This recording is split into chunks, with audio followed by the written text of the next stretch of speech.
Assalamualaikum warahmatullahi wabarakatuh. Good day, everyone. Selamat pagi. We would like to honor our guests, professors, doctors, academics, and health professionals. Your Excellency, to the Chairman of Perintis Padang Foundation, to the Chancellor of Universitas Perintis Indonesia, to Sir and Madam, the keynote speakers, scientific speakers from all around the globe, and for all our guests and academias. In the second day, we continue to the Universitas Perintis Indonesia International Conference on Digital Technology, Pharmacy, Health, and Social Sciences, and we call it ICO DigiPass. The theme for this conference is transformations of healthcare through digital communication and technology.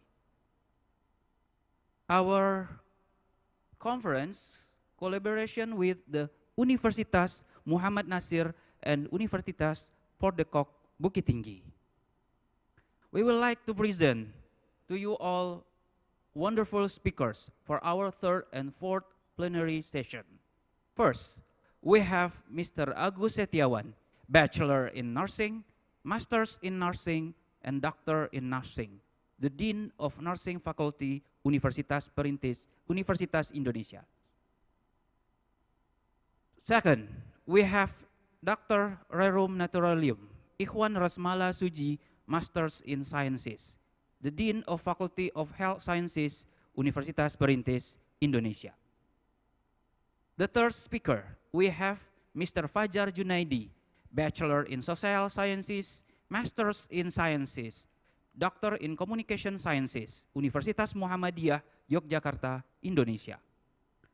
The fourth speaker, we have Associate Professor Dr. Aisyah Saad Abdul Rahim from University Technology Mara, Malaysia.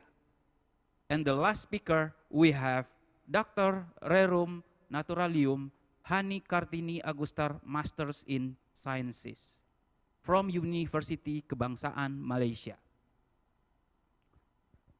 Okay, move forward for our keynote speakers in the first plenary session. And our keynote speakers in the first plenary session this morning will be moderated by Mr. Junaidi Suparman Rustam and Mrs. Donna Amelia from Universitas Muhammad Nasir Bukit Tinggi. And the second plenary session, we have Mrs. Ade Sri Wahyuni. To take a short time, I welcome Mr. Junaidi. You may take your lead. Thank you very much, Mr. Dev. So, Assalamualaikum warahmatullahi wabarakatuh. Good morning and have a good day for everyone. So, especially for Mr. Agus Setiawan, such an honor to meet you here virtually. So today I believe everyone is being excited to gain knowledge on this international conference of University of Perintis. So for today's presentation, we have our delighted speaker, Dr. Agus Setiawan. Maybe I will describe a little bit about him. So Dr. Agus Setiawan is the Dean of Faculty of Nursing, University of Indonesia. He also the Secretary General in Association of Indonesia Nursing Education Center, or ANEC. Dr. Agus obtained his doctoral and master degree in nursing at the University of Technology, Sydney, Australia. And he also got his bachelor degree of nursing from University of Indonesia. Dr. Agus Setiawan has background in community nursing with specialization in community-based intervention, child health, access to healthcare, human resource for health, and health equalities. Being both academician and public health practitioner, he has a mixed experience of generating evidence and translating into program and policies. As we know that Dr. Agus has many publications, even in nationally or international publication with his area, including module on and also many wonderful his work that we can access online. His area of work including module in health worker mentoring, curriculum development, knowledge development, operational research, and qualitative research. I think there is the brief description about Dr. Agus Setiawan. For once again, thank you very much for attending this conference. And I'm so grateful to be involved in this conference. So let me, at the least, maybe I will introduce myself a little bit. My name is Junaidis Pramarustam, and I'm from University of Muhammad Nasir, Sumatera Barat. And I'm also a lecturer in nursing department. So once again, it's such an honor to meet you, sir. So Mr. Agus, we don't need to hold any longer. So the room is yours for now. Please welcome Mr. Agus Setiawan. Thank you very much, Pak Junaidi, for a very nice introduction. Good morning, everyone. Assalamualaikum warahmatullahi wabarakatuh. First of all, I'd like to thank for having me in this session, and thank you for the invitation. It is indeed an honor for me to be able to be here to speak in the international conference. Secondly, I would like to congratulate Universitas Perintis Indonesia, Universitas Muhammad Nasir, and also Universitas for the Koch for successfully conducting the international conference on digital technology, pharmacy, health, and social science. So this morning, I'm going to start the session with talking about enhancing digital technology for future nursing education and research based on our experience in Universitas Indonesia. Kindly allow me to share the slide. So have you seen my slide? Yes. All right.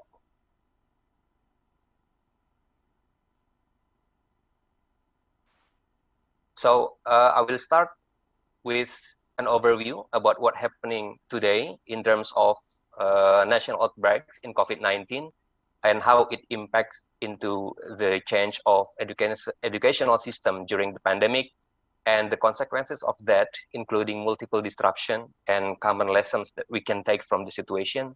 And we will see the implication for our future education and research in nursing. Now, let's take a look briefly about the development of COVID-19 case in Indonesia. As we all might be aware that today we are experiencing the second wave of pandemic COVID-19. While other countries are tending to decrease the case of COVID-19, however, a few countries, including Indonesia, it increased significantly. As you can see, today, Indonesia is the highest number of new cases in the world by about 57 million per day. It reached about 2.7 million cases totally in the country. It makes Indonesia is the highest case of COVID-19 in the world. It is so sad, but we have to be optimistic. Hopefully, the increase of COVID-19 following the government policy to do the lockdown or PPKM will reduce the case of COVID-19 by the next 1 or 2 months, like what happened in India. Yeah.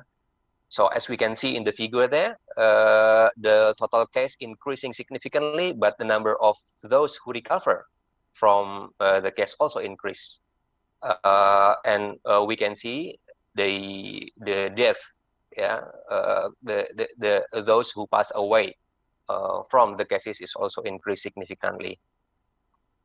Now let's take a look at the coverage of vaccination. If we learn from our neighbor India, they have declined the case from the COVID tsunami after reaching the 20% of the vaccination coverage. Here in Indonesia, we now we have reached about 35 million vaccination, or approximately about 18% of the total population. So hopefully in the next 2 weeks, in the next 1 month, it covers more than 20%. And we do hope that the case will decrease, because there is a trend in the world. We can see in the Europe, in the US, once you have the rate of vaccination increase, then the case of COVID-19 will decrease. So we have to be optimistic, yeah. Although it is now, we are in the very challenging situation. Now let's take a look what happened following the pandemic COVID-19. As we can see, it has impact globally, yeah. By the COVID-19 pandemic, countries are locking down, and city and school are closing as we are experiencing today, particularly in Java, Bali. And there is an economic recession, and now Indonesia is falling again into low economy country, and there is a huge unemployment. People are losing jobs, and business are closing down, and there are some conflicts, as we can see in the news every day. There are conflict between police and the people in this PPKM, yeah, and then it will increase international tension, particularly in the country who experiencing the increase of COVID-19 cases. Now it impact to multiple disruption in all aspects of our life, including technology, economy, social, political, cultural, and also learning. However, we as an academic should take the lesson from this situation, how to meet the challenges and how to redress the multiple disruptions, and what is the implications, what is the future of education in education and research, particularly in our area in nursing. We have to think based on the situation, the challenging situation, what we can take as the opportunity to our future nursing education and research. And this is briefly to what the government have done following the COVID-19 pandemic in Indonesia. So this is the task of Kemenko PMK or Minister Coordinator for People and Culture, as well as the head of National Cluster Steering Team, that focus on the implementation of 3 main programs that we call Trisula Arrow program in the area of health, social safety net, and also strengthening small economic networks. I'm not going to talk about business support. So basically, the government gives incentive for the business to make sure that they can survive in these challenging situations. Now we are going to focus on the health measures. Yeah, it is the activation of referral hospital, emergency hospital, equipment support, and medical personnel, and also filling the tracking, what we call the 3 T, tracking, testing, and treatment, and also promote physical distancing, work and study from home, and large scale social restriction as we are experiencing today. Now, this is also what we face in this situation, the vulnerabilities of education sector in Indonesia during the COVID-19 crisis. So there are more 68 million school students overseen by the Ministry of Education and Culture, and 18 million pesantren Islamic school students overseen by the Ministry of Religious Affairs. The disruption of education process is caused by there is no preparedness of students, teachers, and parents for distance learning, limited internet access, unavailability of electricity, TV, and radio. We can see that the computer ownership in Indonesia at the household level is only 20%. So in the internet coverage, only 66% household. Yeah, and with the schools closed in May last year, the government modified its education programming for people in need by launching online learning platform for the children, for the school children, vouchers for internet credit provided to children, and ada participating in the online classes. So a total of 414 children and 263 adults actively participated in online education program. So this is the initiation by the Ministry of Education and Culture in response to COVID-19 pandemic. So there are various policies has been in place. I'm not going to go into detail to what the government policy. You can access this in the internet. So basically, the government has relocate the resource, including the medical and health students volunteers program, and then activating university medical facilities, and also allocating ministerial training center, dormitories for quarantine, like what we are experiencing here in Jakarta, and also budget relocation for COVID-19 handling that reached 405 billion. And now let's take a look the challenges and the effort that we have to take into account. So the challenges, as I mentioned earlier, hang on. There is an unpreparedness of some education system to provide remote learning, and also there is a weak educational infrastructure, inequality in accessing the internet, and also teachers' unpreparedness to switch the remote learning. So what's the effort that we have to pay attention? So the first one is to capitalize on IT. We have to enhance the technology, and also we need to provide training for teachers to enhance their capacities. And we need to review assessment methods. As used to in the past, we do the traditional method of learning, and now we do lots of online learning. So obviously we need to reconsider the assessment that we use, and engage a comprehensive digital transformations, build effective partnership. And we need, this is, I guess, the most important thing, is to review all educational philosophies as well as the goals and outputs of the educational system to be in line with recent development as well as with labor market requirements.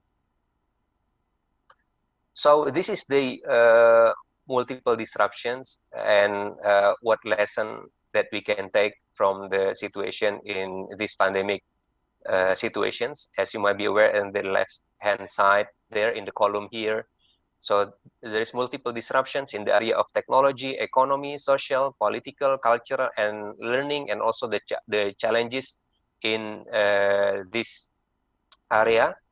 But we need to take the lesson and opportunities to deal with the challenges. In the learning disruptions, we can use this disruption as a good opportunity to make change in practice and paradigm shift in learning and teaching. So this is the initiative established by the Ministry of Education. So there are 4 initiatives, what we call Merdeka Belajar. Hang on, I have something.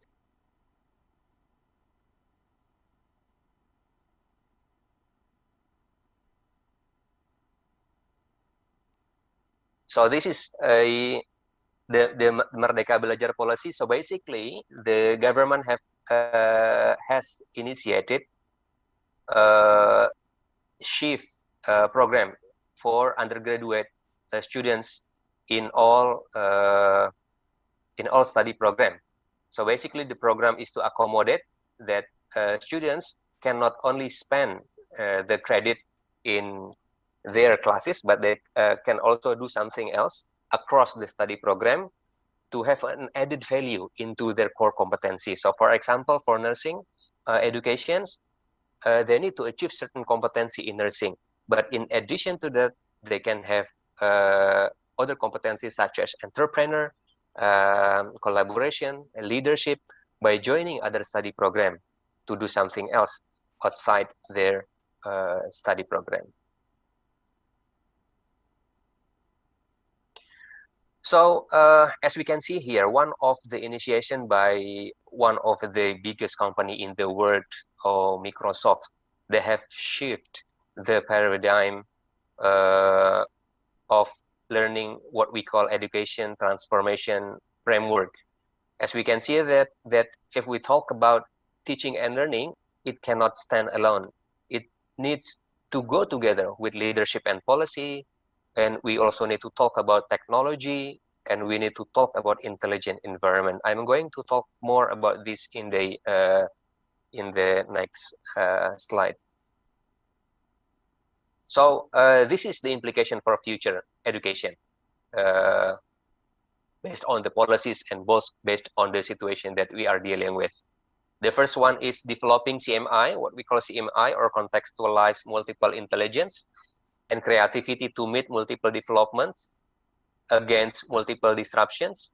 And we need to think about paradigm shift in learning from traditional site-bounded paradigm toward the new CMI tripleization, and using IT and artificial intelligence to redefine learning in nature, context, layers, format, and speed, knowledge management, and utilizations, creating unlimited opportunities for learning.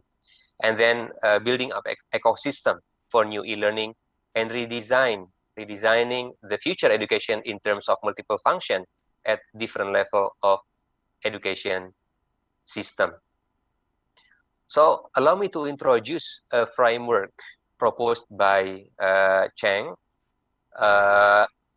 He proposed a framework that he called as contextualized multiple intelligence, or pentagon theory of redesigning future education, that reflect the future educations following the pandemic COVID-19 situation faced by the world. So the future education should be designed to facilitate students' development of each type of CMI, including technological intelligence, economic intelligence, social intelligence, political intelligence, cultural intelligence, and also learning intelligence. If we see the learning intelligence is the middle there, so learning intelligence is the core, which can accelerate the development of other types of intelligence. In the new design of learning process, it is important to groom students' creativity and innovative ability by facilitating their thinking transfer between different types of intelligence. So with this CMI and creativity, students can have the ability and capacity to sustainably effective for multiple development, even under the serious challenges from the multiple disruptions globally and locally. Now let's take a look at, I have talked about the paradigm shift in learning after the COVID-19. As we can see that traditional online delivery model might not be sufficient, effective, and relevant for high quality of education. So the policy leaders and educators should consider taking this opportunity to make paradigm shift in the education system from traditional site-bounded paradigm toward the CMI tripleization paradigm. So if we see in the right-hand side of my slide, we see that there are three dimensions in CMI or tripleization in learning: individualization in learning, localization in learning, and also globalization in learning. Individualization in learning, basically it support IT in terms of mobile learning and e-learning. We have to make sure that the curriculum have to be flexible and diverse to meet the students' diverse need. The students have different need in learning, and it needs to be individualized by the education who provide the education.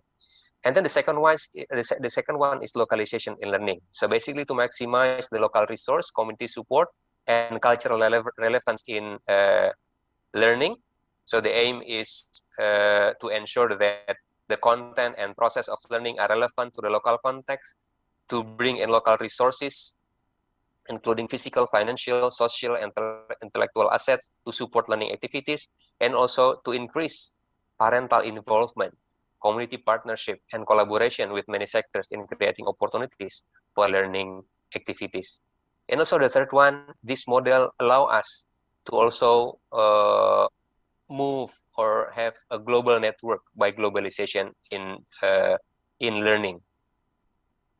With this global in learning, we can enhance the network globally, international sharing through e-platform, international immersion and exchange program, international partnership in various learning projects, video conferencing for international interaction among students, sharing world-class learning materials, and adopting global issues in learning content. So this is one of the example, the international conference conducted by Universitas Perintis Indonesia and Universitas Muhammad Nasir and Universitas for the Koch to show us the very real example about globalization in learning. So now we're going to see using IT and artificial intelligence to redefine learning as the application of the CMI. So application of IT can redefine and optimize the boundary nature of learning context from site-bounded to unbounded. So there is no bound anymore. So the word is there is no wall between countries. You can access information everywhere. And the composition of players involved in learning, it's not limited to international teachers and peers, but now unlimited local and global expert and peers. You can access expert from YouTube. You can access expert from journal databases. So your teacher is not only there in the campus, but also from all the world. And you can see the format, speed, and nature of communication and feedback to learning. Learning now is much more interactive, efficient, and effective. Yeah, it is cheaper now. You can access the YouTube freely. You can access the materials, the literature, also free. Besides the database that you have to spend some money on that, and the generation, management, sharing, and the utilization, it's much more creative, powerful, efficient way to serve diverse needs during the learning process. This model or this framework also allow us to build ecosystem for new e-learning. As a short-term measure to deal with the delivery issues in teaching and learning during school closure in the pandemic, the traditional e-learning or online learning may be useful and helpful to students to maintain learning to some extent in such difficult time. But if as long-term measure for grooming students CMI, creativity, and multiple competencies, it may be insufficient, limited, and unable to create unlimited opportunities for individualizations, localizations, and globalizations in learning. So we see in the new e-learning, it will induce systemic change, not only in employed technologies, but also the culture and vision of learning and teaching among all those concerned. So in traditional e-learning, we see that now we need to shift our paradigm from traditional paradigm into new paradigm. It used to be teacher dominating. Now we have to move to students initiative. I believe that in this conference, there are lots of students attending these presentations. Hopefully this presentation will give you a new view, a new insight about this important nowadays in today's world, that you have to have more initiative instead of teacher who drive your learning. So we see that we need to redesign the multiple function of future education. So the future of education involves multiple functions, not only the individual and institutional levels, but also the society, community, and international levels. These multiple functions at different levels of education system can serve the purpose of creating sustainability multiple developments against multiple disruptions and other in coming years. So, so this is the recommendation for future nursing education in Indonesia for social development and global competitive despite the challenging situation in pandemic COVID-19. So we need to rethink about the curriculum that we are having now based on the biopsychosocial model of nursing education that provides broader knowledge based on nursing science and impress on students the independent identity of the nursing profession. And there are others recommendations based on the situations, but I'm going to jump up into the last one, that faculty must be exposed to the new technology. Yeah, not only the students, but also the faculties, the management, to the new technology in nursing education and practice through formal and informal continuing education, and establish nursing English medium of instruction in the classroom and create English environment in the school campus. Hopefully, this has been initiated in Universitas Perintis Indonesia and also University Muhammad Nasir and also for the COP. Yeah. So this is an example of the learning method that we have been doing in Faculty of Nursing Universitas Indonesia. So this is learning scheme in the new normal era. In the academic learning, we move all the learning into online, and while for the laboratory, we use what we call blended learning or hybrid learning. While some of the subject is delivered online, but some others is delivered offline. While for the clinical, we also use some simulations. So we both simulation learning from the third party and using the resources like Clinical Key from Elsevier. And we also promote a volunteer program, particularly in the situation now where students in the profession stage, they have to go to hospital doing their learning, but at the same time, they help the nurses in the ward to help patients with COVID-19. And also, some students are not able to go to the clinical in this situation because they cannot have permission from their parents, or they have certain conditions that not allowing them to go to hospital. They have to postpone the program. So this is an example of clinical activities conducted by Faculty of Nursing of Universitas Indonesia. So the online learning, we use virtual simulations in synchronous and asynchronous learning.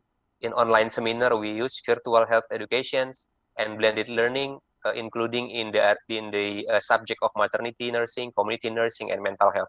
So some of us still go to the community to do some health promotions. Home visits is also conducted with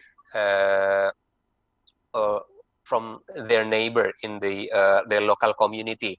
So in this situation, some students have gone to their home, not in Jakarta. Some also come from West Sumatra.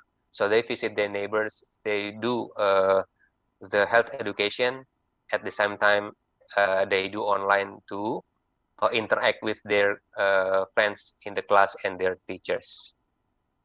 So this is the research conducted by our faculty and students. We developed a virtual nursing skills lab. So this system allows the students can do clinical laboratory activities remotely from home, with this device, and students can and the teachers can see whether the procedure conducted by the students is appropriate or not. So that's what we do in education. Let's take a look briefly about the research and innovations in COVID-19 strategic preparedness and response plan. So in the area of research, as promoted by WHO, we need to enhance the global coordination of all relevant stakeholders, support a clear and transparent global research and innovation priorities setting process, and build common platform for standardized process, protocols, and tools, as well as for sharing specimens, data, and information. So this is the area of information management research in the post-COVID-19 pandemic, the key area. So almost in every aspect of area, we can think for the future research, including e-health and security, education and e-learning, and so on. So this is the nursing research priorities and area for possible investigation. So there are lots of these, and this can be an idea for you to do future research when you make a proposal to get funded. And I'm going to jump up into this slide. The digital technology used in the pandemic COVID-19 in public health need. We use digital epidemiological surveillance, and then use rapid case identification, interruption of community transmissions, and public communication also in clinical care. Lots of us now developing teleconferencing and also telemedicine. It now become a practice. In the past, it's like a dream, but nowadays, telemedicine or telehealth is the thing that familiar to us, where families and patients from home, they can take the telephone to consult about their health. We in the Faculty of Nursing also use this platform to be developed in the crisis center, where nurses, doctors, and also communities who are experiencing physical and psychological problem following the COVID-19 situation, following the stress, they can do the teleconsultations with us. And it is such a cheap, effective, efficient way, yeah, to replace the old way of delivering healthcare. So I think this is the end of my presentations. In summary, this is now challenging situation in Indonesia, particularly in some area like Java and Bali. However, there is an opportunity for us to develop education and research, particularly in the area of nursing. The most important thing is we need to shift the paradigm of learning. So we have an inspiration to that this situation can give opportunity and better learning in the future. Thank you very much. I hand it back to Pak Junaidi. Thank you very much, Dr. Agus Setiawan, for your very informative and interesting topic to present today. So I think this topic is really what we all need according to our condition right now. So next we move to Q&A session. So I need 3 questions from our participants, even though that a lecturer or our students in this room. So please, for the participant to raise your hand and type your question on this chat box. So for the first session, we allow only for 3 first questions from the participants.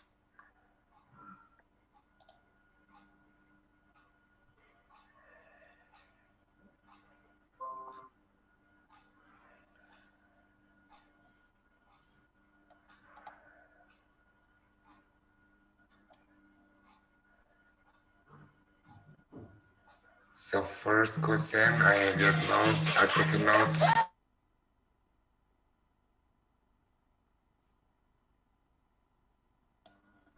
We already have question from Mr. Dave. First question. Yeah. Yeah, we have. I think we have questions there in the chat room, Yes. in the Q&A. Yes.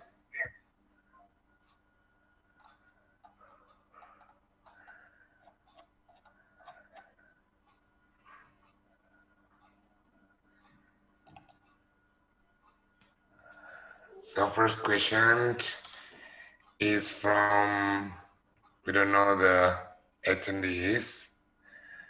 So the question is, by increasing the COVID-19 cases that we are currently appreciating, what are the effective educational strategies that we can prepare when nursing professional education students are unable to practice in hospital? Okay. Maybe you can try to Yeah. Okay. Thank you, Pak Junadi, and thank you for a very interesting, I think it is very important questions that we also need to think about. What is the most effective professional education or clinical learning? Perhaps what meant by the one who asked Recording this in question. progress. Yeah. So until now, we don't know yet what is the most effective strategy to promote the clinical learning in this pandemic situation. It's still ongoing, but we can learn from other countries who have passed these situations, and I guess this is a good area for research for the faculties. Yeah, I'm not sure what's situation in West Sumatra, but in Jakarta, in our university, we have started to research this area. Yeah, all the students research, undergraduate, postgraduate, is now moved into the focusing on how this pandemic situation has impact on clinical learning. But based on the evaluation that we conducted to our professional students and also specialist students, they feel that they need more exposure to clinical despite this challenging situation. We try to do online simulation. We try to do with artificial intelligence or virtual simulation. The students say that they learn something from that. But when we interview them, when we make a focus group discussion, they said that they need hands-on experience.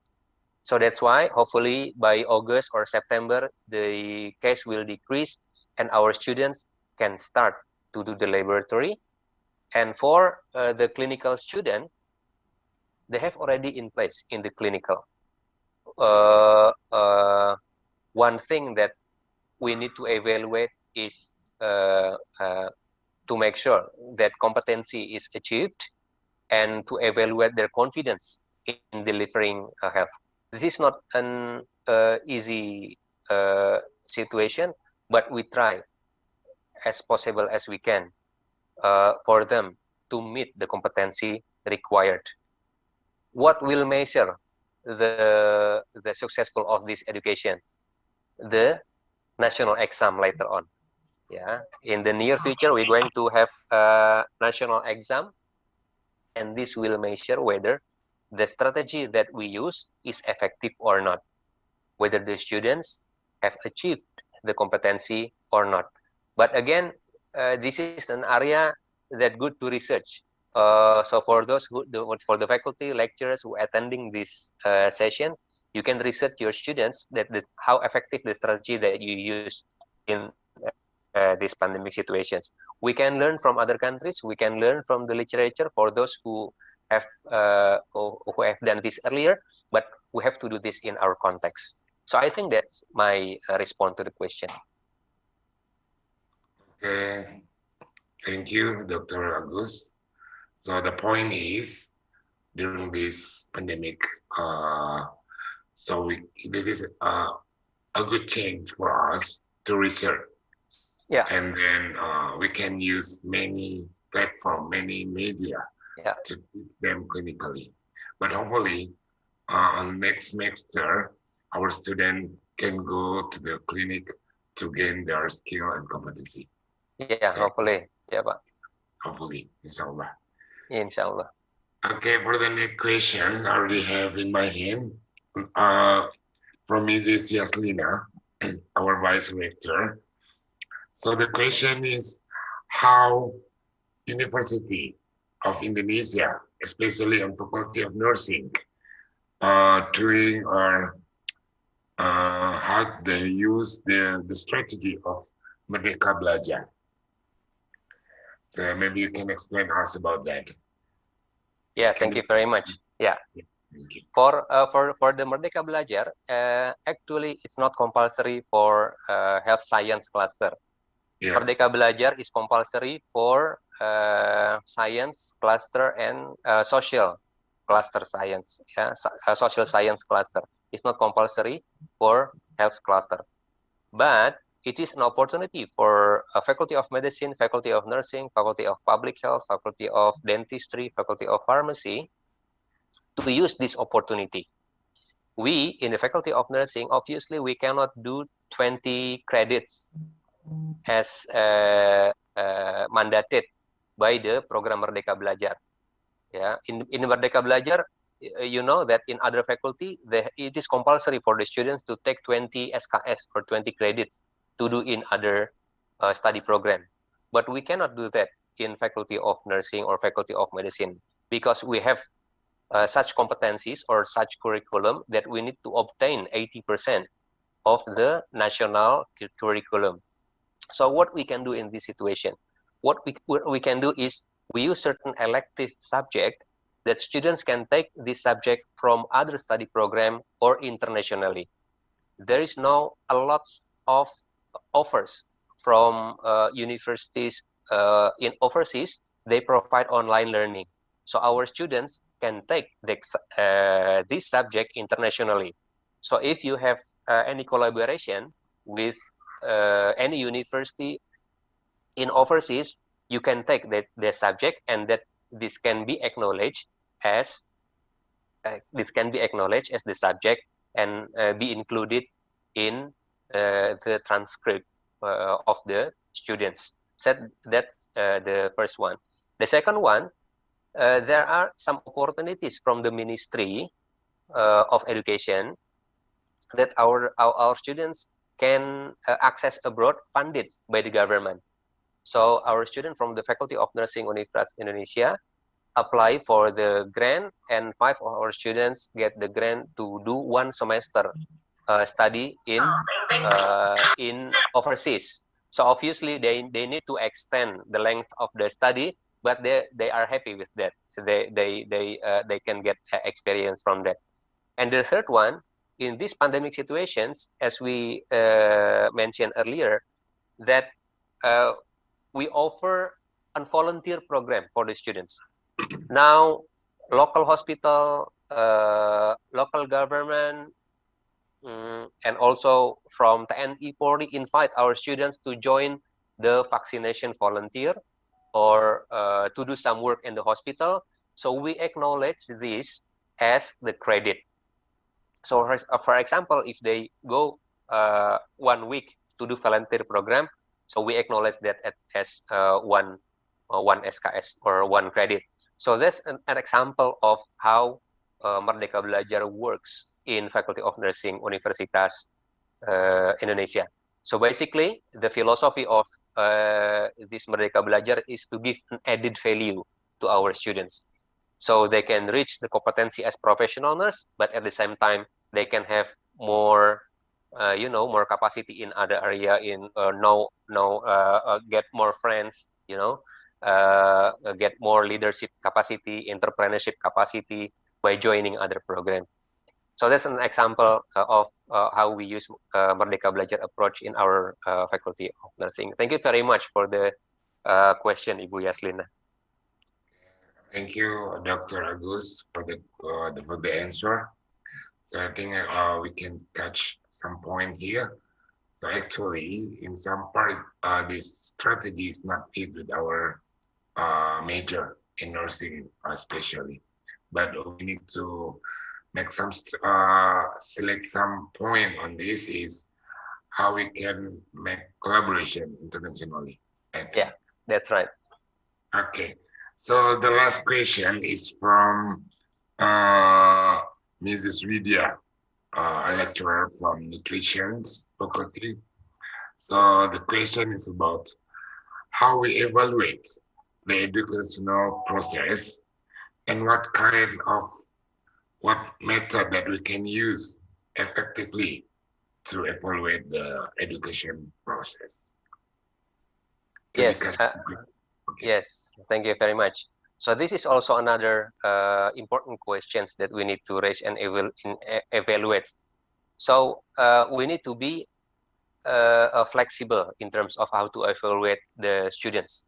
In online learning, for example, we evaluate this semester for our students, particularly for postgraduate students, that they don't have enough time to do online examination.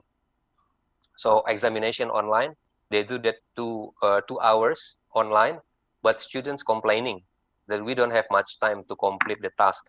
So what we have done is to do take-home exam, for example, in one subject. And the second one, and secondly, we need to evaluate the whole process of the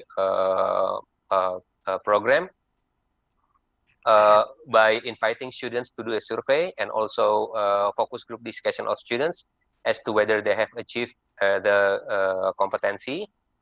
And there is also an evaluation that what we call EDOM, evaluasi dosen oleh mahasiswa, where the students evaluate the lecturer, the docent in this semester, and we get the evaluation, and this become the basis for us to plan the next semester. And we can see that which subject that have challenges and need to address, and what the problems faced by the lecturers in delivering this online learning. So we can do lots of method of evaluation in this online learning. So the principle is we need to be flexible, and we need to be use a number of method in evaluations. In clinical, for example, in clinical, for those who joining the voluntary program, we do not ask them to do what we call, in nurse, they have to make kian, karya ilmiah akhir nurse.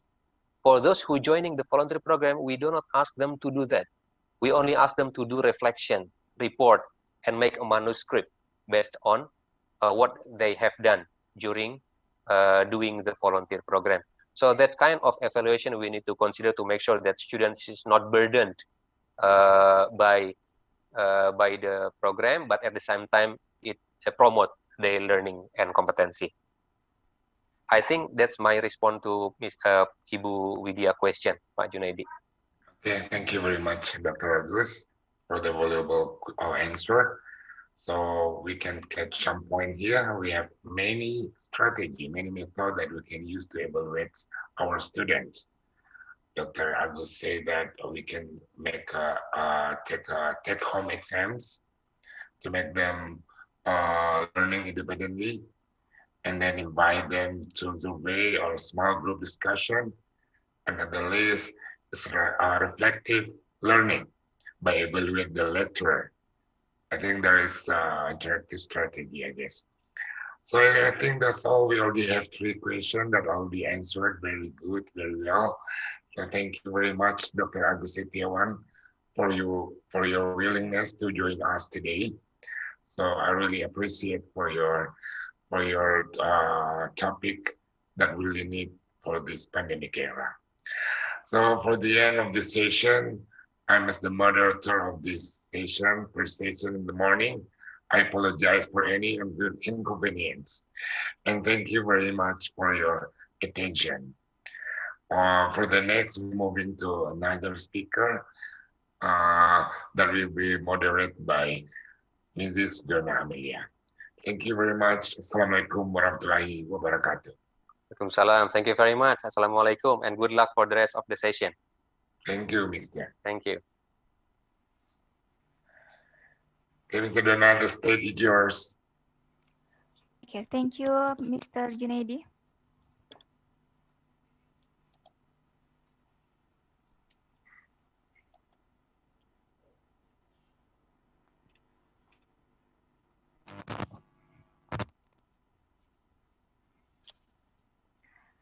Assalamualaikum warahmatullahi wabarakatuh. Good morning, ladies and gentlemen. My name is Donna Amelia, and I'm from Muhammad Nasir University, the same with Mr. Junaidi, the last moderator. And I am so delighted to be here as a moderator in the second day of our international conference. As for the second session of this morning, our next speaker is Dr. Rerum Naturalium Ikhwan Resmala Suji, MSE.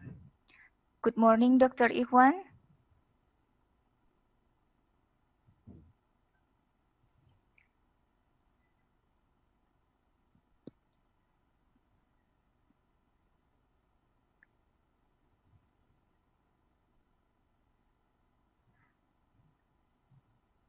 I'm sorry, is Dr. Ikhwan already here?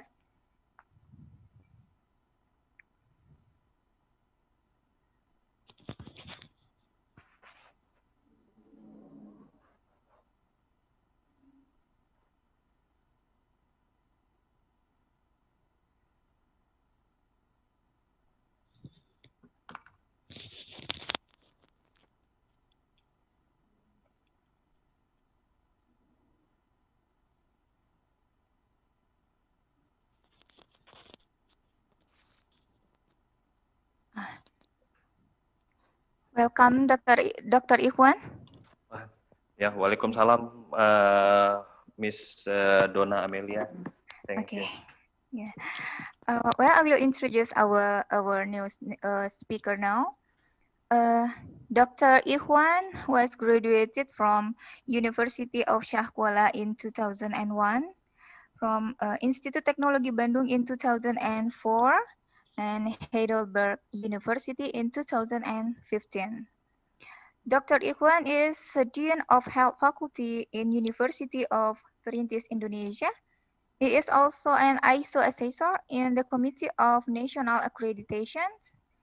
He has so many awards and achievements, and some of them are as the speakers in many seminars, and also got the best oral presentations. Well, for the next 30 minutes, we will be here with our special speaker, Dr. Ikhwan, and for the last 10 minutes, we will be in the discussions.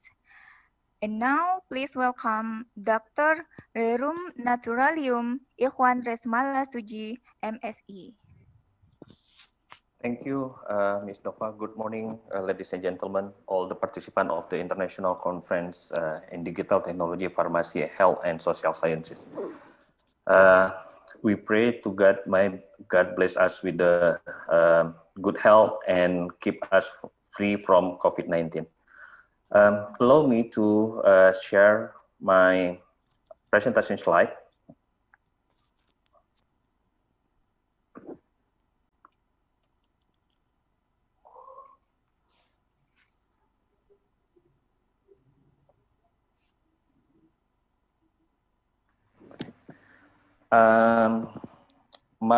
Miss Donna, can you see my slide?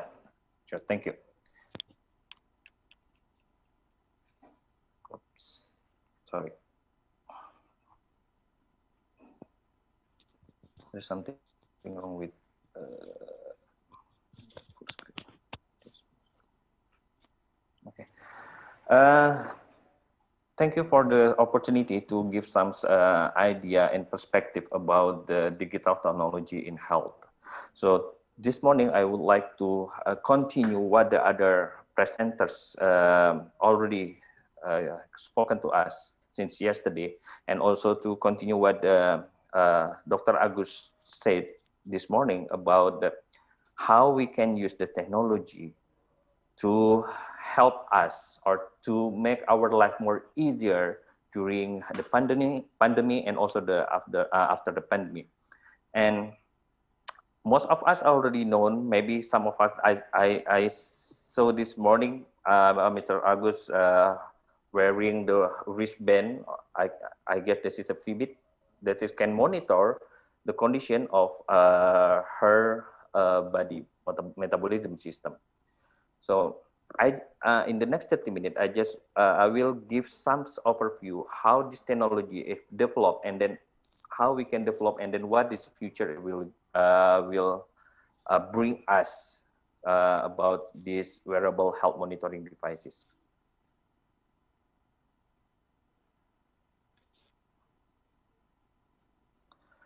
Okay, so the background is a wearable device is that the sensor or the bio device that can use or monitor our physiological data. The monitoring by these devices can be by a direct or by the wireless communication system. And this device should be attached to the body in a different way. I will show you later how this device can be part of our body. So this device is not new things, but this is already available in the market. It's already used in the many hospitals. So this such as like electrocardiogram system, heart rate, blood pressure, body temperature system, glucose level, blood saturation, and so on.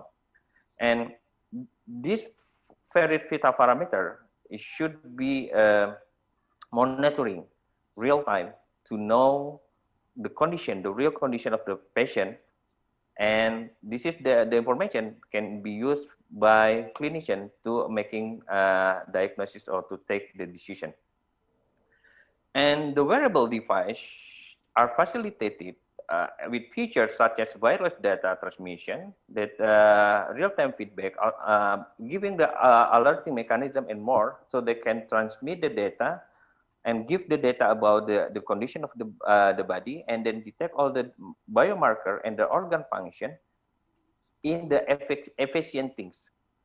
And based in this data, this information, so the data will be generated by the wearable devices and can be used and analyzed by the clinician and used to determine the condition of the patient.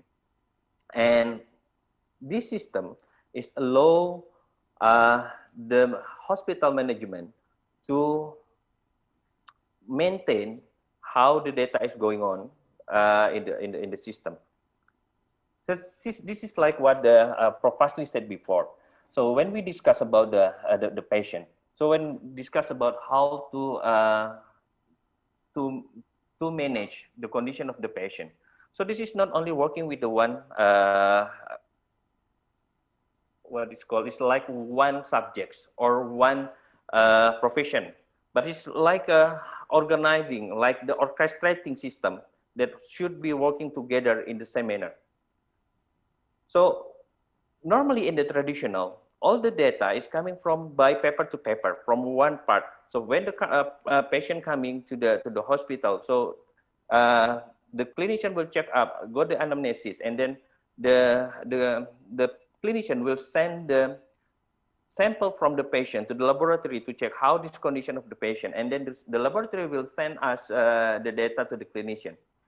And then the clinician will check how the result of the laboratory checking or laboratory testing, and then based on their will give the treatment, and then the doctor will send the patient if they need to hospitalize, so they send to the nurse, and nurse will be checking all the data based on the laboratory.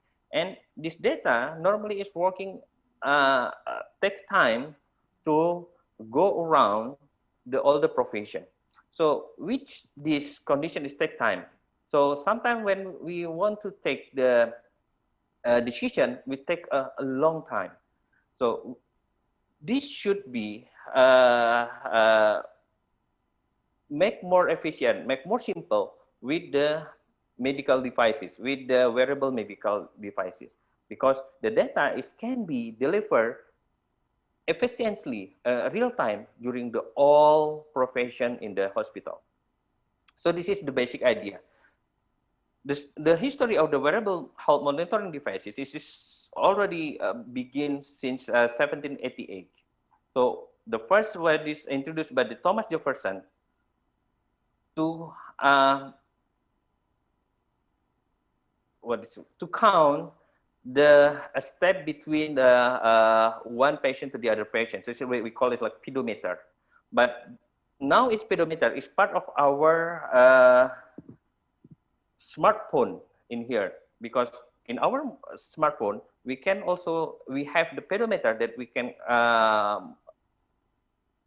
counting our step every day. And then starting with the galvanic skin response, 1921 until now, we have like Fitbit that can tracking our activity wireless. And then 2015, I jumped to the 2013, 2015. This is something that milestone of these wearable devices when Google apply the optical head-mounted display into the consumer market. So with this Google Glass, so we can communicate, we can have communication, we can send a data, we can send a document only by blinking. And in 2015, this is something that also breaking milestones when the Apple put all the health-oriented capabilities of the detecting system into their Apple Watch. And there are many cases that Apple Watch is saving life for many patients. Example, there are a condition where one patient, the Apple Watch consumer got the heart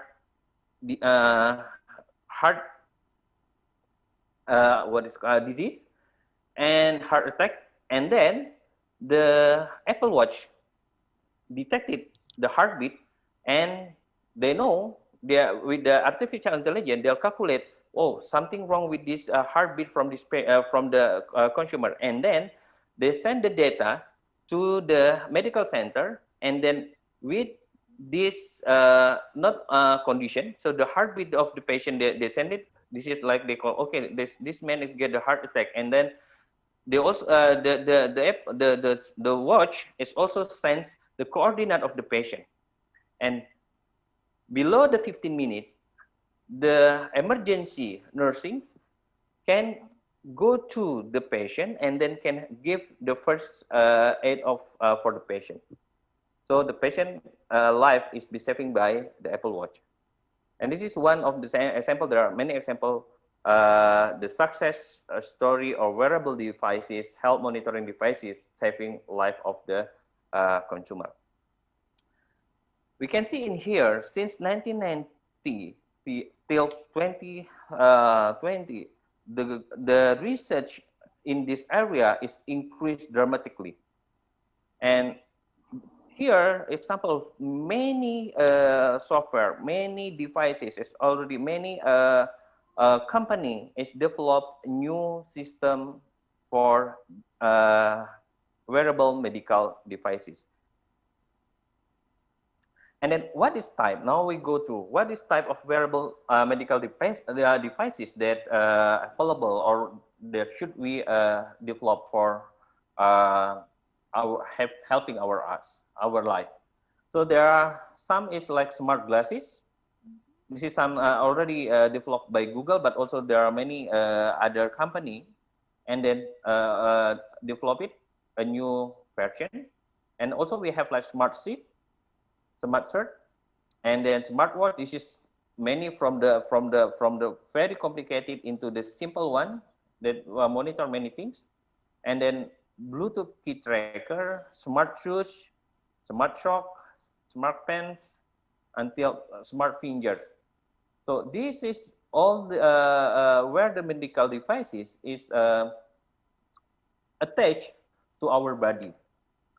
So with this, and then we can apply many features into these wearable medical devices. And here we can see the applications of the medical devices in our life. So it's not only about only working in one sector, but also many sectors is using the medical devices or wearable devices. For example, for the security.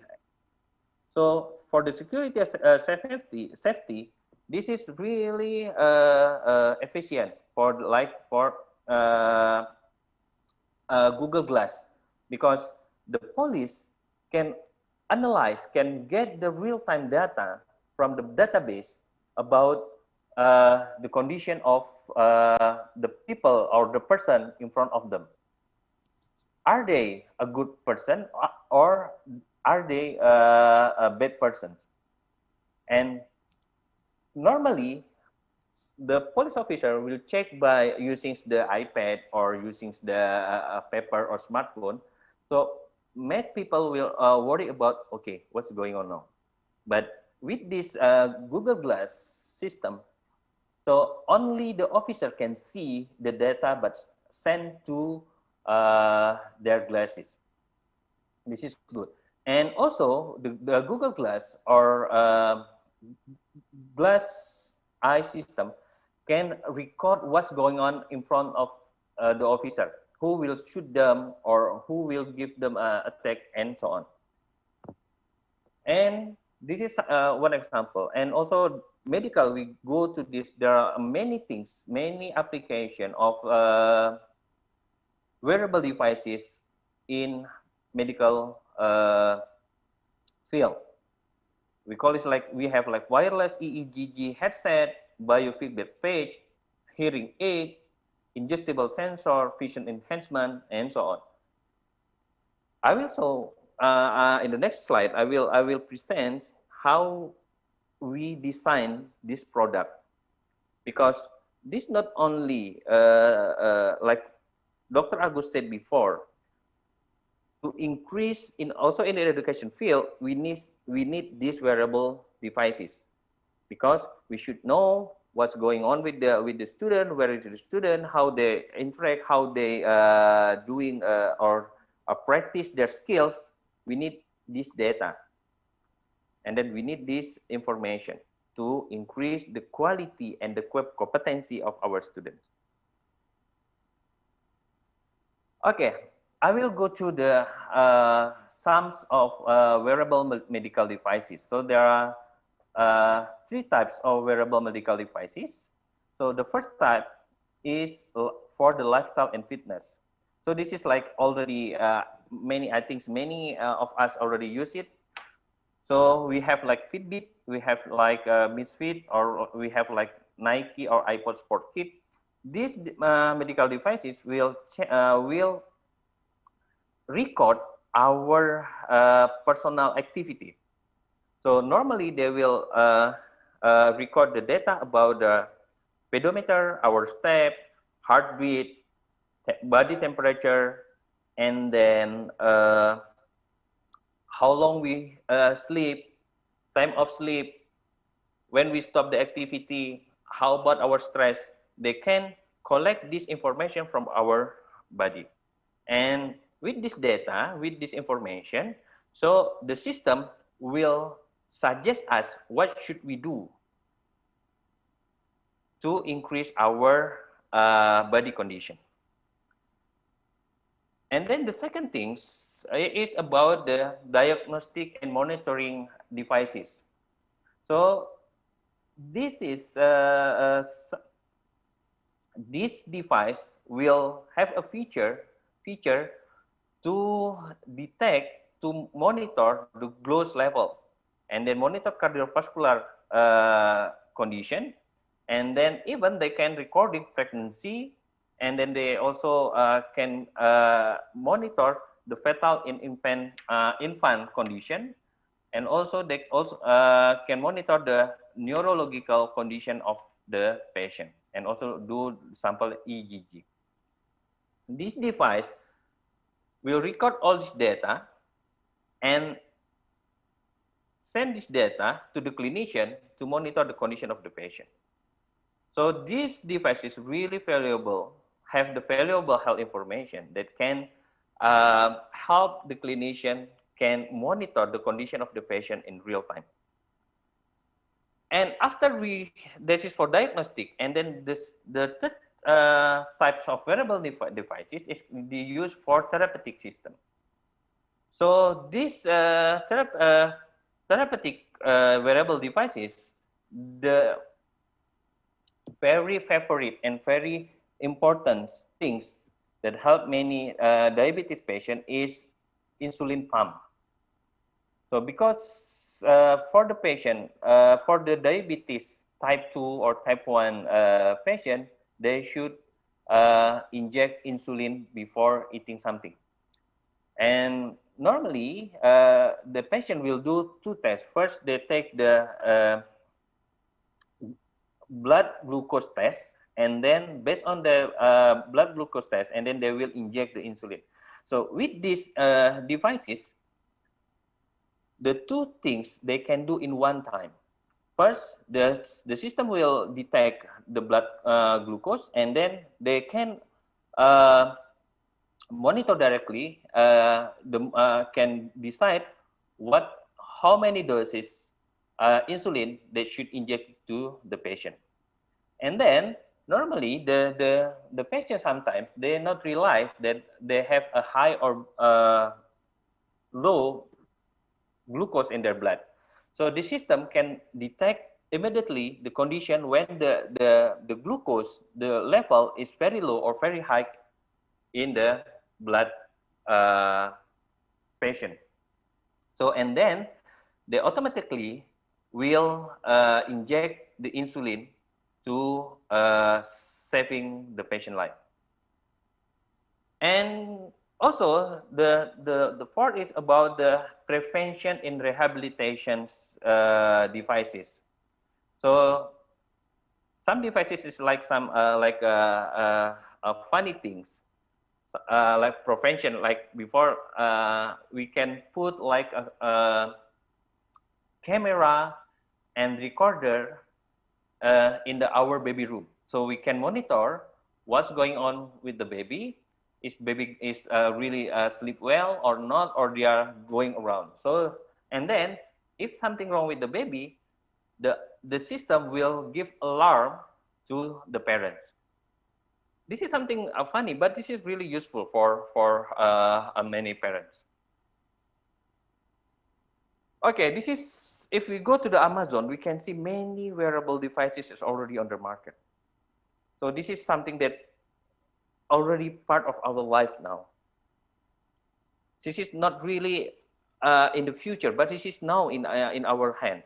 So we can use like from the really expensive one, or now we have like very cheap one, like only $22 is around 300,000 rupiah.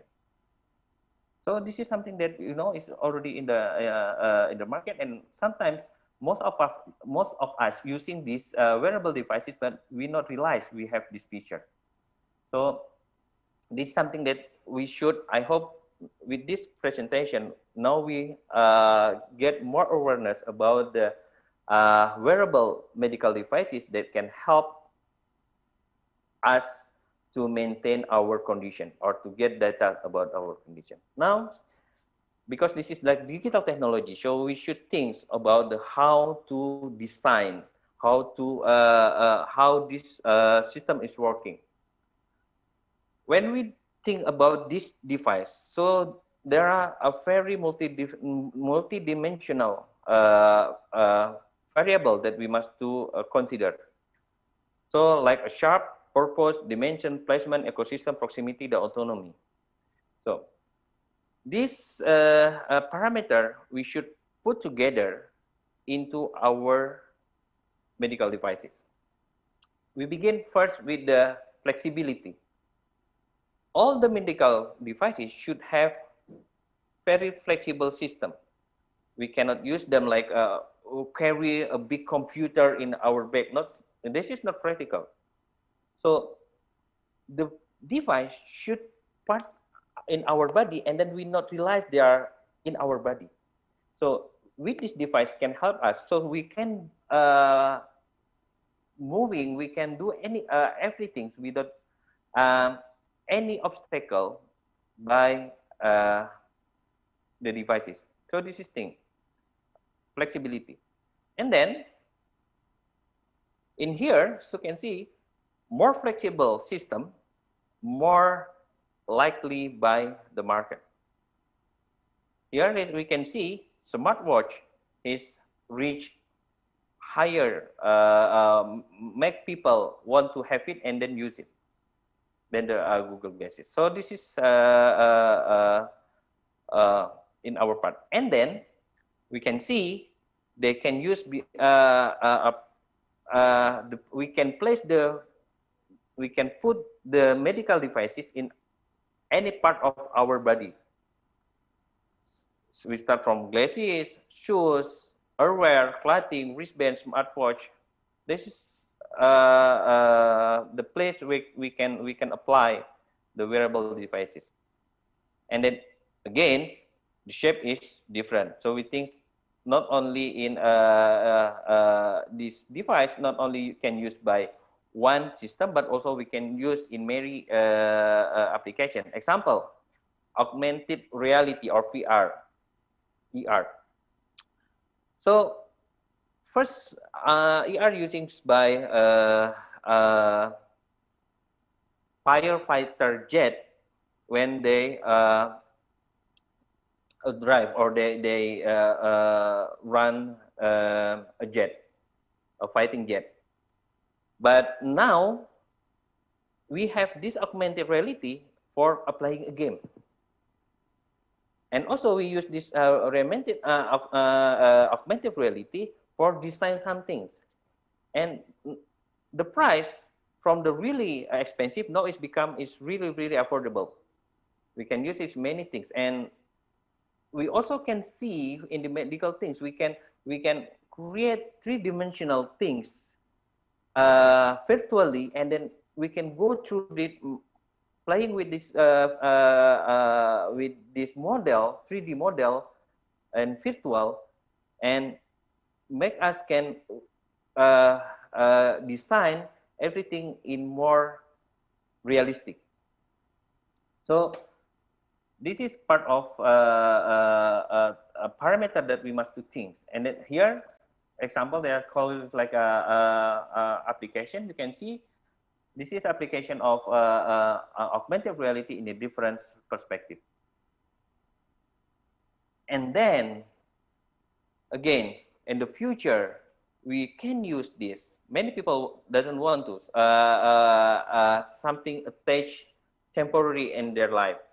So we would like to have this really part of our body. So we can use to implant to become our part of our skin, part of our skeleton. So because why we need this? Because we don't think about again with the battery life. So when we implant it to our skin, so there are many advantages that we can get from this system. Okay, so this is the 6 parameter that we think to when we design this medical device, wearable medical devices. First, user interface, and then again sensors and actuators, and then we need processing unit, we need a storage unit, we need the network and communication, and then the power unit. This is the parameter that will be inside the devices. Again, here we can start with the sensor. So this system will detect our brain activity. So what this data, what the sensor go to this system, we have like, the feature that we have is go to sleep. We can get the EGG for mind. We also can detect the heart, PGG, and pulse oximetry.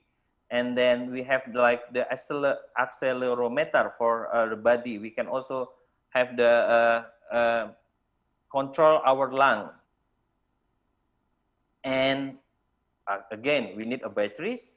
We need another device to analyze the data and visualize the data. And we have like a wireless connection that this device can connect to the terminal data. And then we have like micro port micro USB port, which we can use to extract the data. And this is like this the operating system. We can use iOS or we can use Android. So this is an example of the medical devices.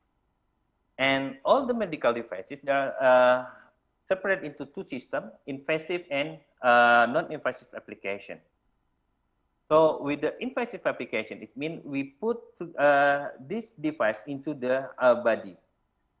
And they are inside our body, and then they are planted permanently in our body like the implant. But non-invasive application, so we can get all the data without any invasive, without hurt the body.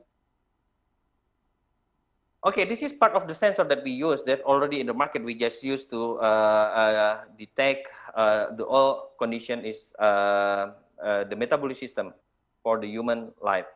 So glucometer, GPS, humidity, inductifier, ER photo diode, ER photo reflectivity. These are the sensor. Most of the sensor is already planted in our smart devices. So we can use this. We can check this sensor in our smart devices. This is actuator. It means this system can give us the real data. This is the important thing that we should to think about the storage, because the device will collect so many data from our body, and then for that we need a big place to storage the data. So we need a big data. You can imagine in the beginning, the computer storage system is only around 128 kilobyte, but now we have petabyte. And in the beginning of the smartphone, we only have like around 128 KB or something like that, or 1.4 megabyte. Now we have like 256. Sometimes we have like 1 terabyte in our phone, storage for our phone, in our phone. So storage is really important for the data. And then again, when we cannot store all the data in one physical storage data, like the macro SD card. So we need to store them in the bigger database. And also, but the problem with when we store in the physical storage data, they can remove or they can delete it, or they can get a virus, and then the data will disappear forever. So to prevent that, we can store this data into the cloud, and then the cloud will send this data into the several platforms, and then when we lose this data from one terminal, we can get the other from the data from other terminal. So this is storage really important things that when we design or we buy our system, or when we use this system. Again, network. This is very important, but this network system is only for when we communicate between one system to another system. But when collect the data directly from our body, so we can use other, not only the with the Wi-Fi, we can also using another network system. This some part of our wearable wearable devices already under market. You can see we have like a smartwatch, smart glove, smart shirt, and smart shoes. This is so we know that we can monitor our body directly from with the different medical devices in the same time. This is application. Like example, I told you before, mostly we use in healthcare, but also not we need these medical wearable devices for increasing the capability and capacity and competency in learning system. Especially after the pandemic, in the pandemic system like this, we need this device. Okay, I will show some example of the wearable health devices. For I jump to the challenge. Okay, the challenge is about this the data about the wearable devices is about the privacy. This is the big challenge for us because who will own this data?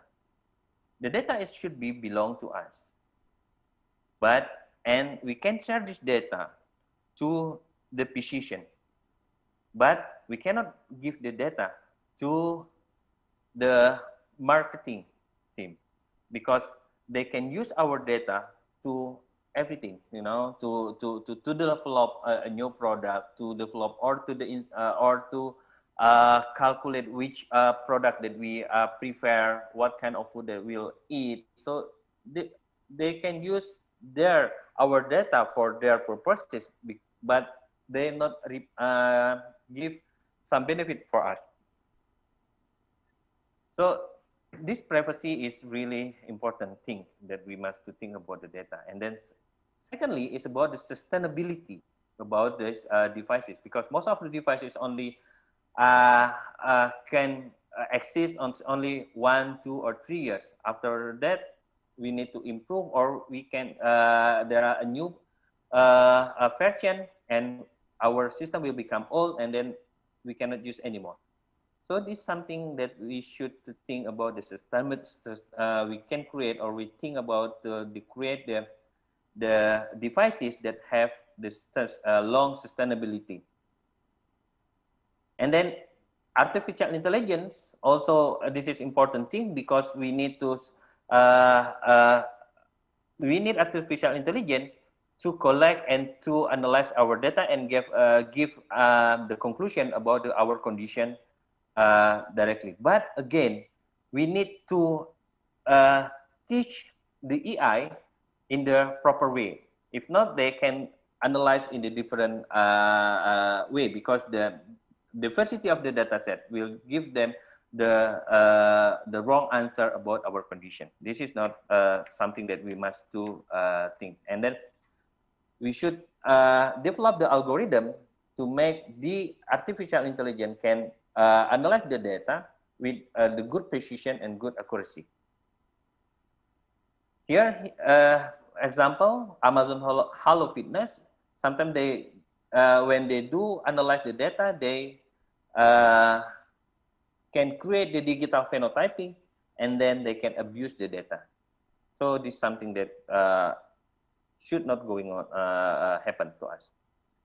And then when we use the data, example like glucose monitoring system, glucose level monitoring system, we need the external validity, because we cannot sure our system or our device is still working in the proper manner or not. So we need the external validity for that.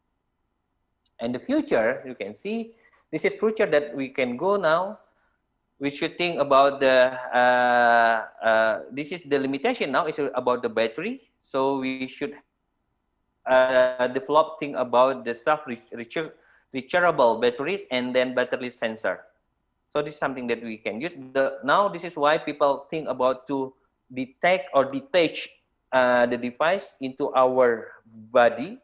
So the system can extract or can get power from our body. So we don't need the extra batteries. So the batteries from our own body. This is, I will show you some interesting devices from the different subjects. Not for first is about the smart diaper.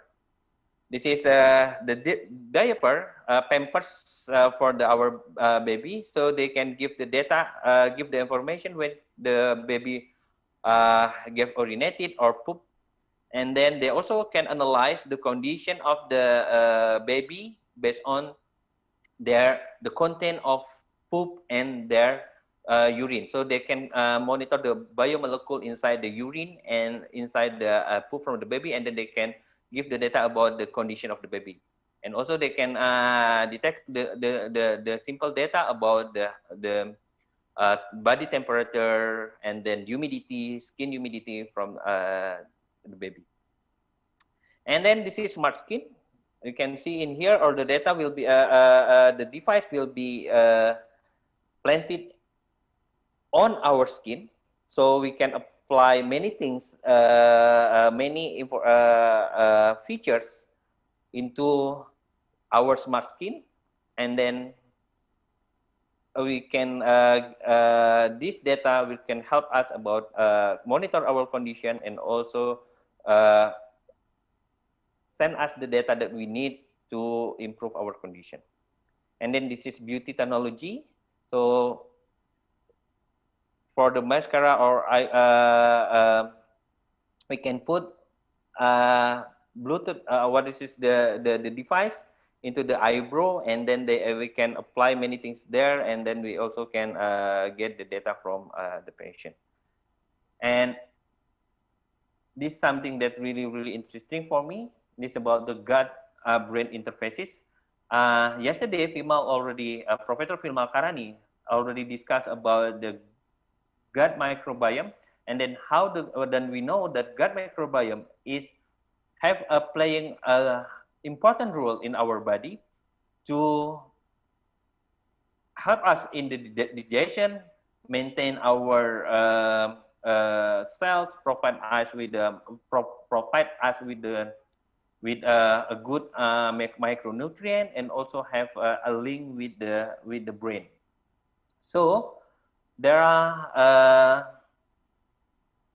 devices. This is the digestible devices that we take into stomach, and then the devices we can monitor the population of a good gut microbiome that correlate to the brain. So in this case, we hope everybody will become more smarter, not only smarter, but also healthier. This is something that really I'm looking forward for these devices. And then again, this is implanted devices, but this is already on the market. And again, the last one is about the nano robots.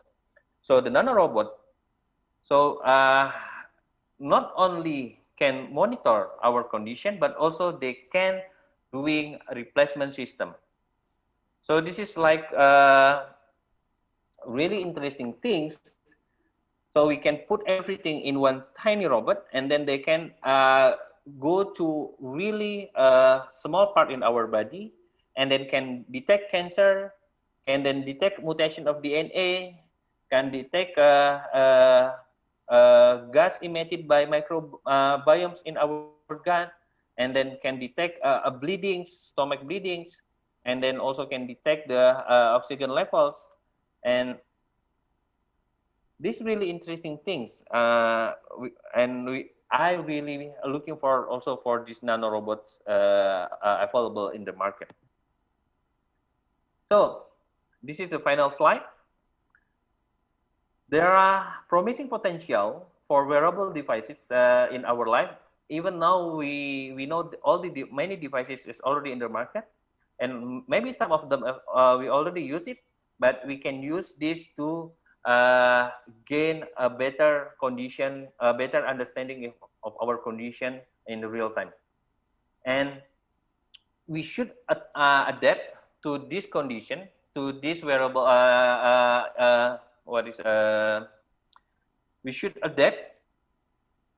Uh, we should adapt with these wearable devices. It means there are many things, many devices. We should adapt it. We should use it, and then we can use this data to provide the data about our condition, and then give it to clinician for better treatment.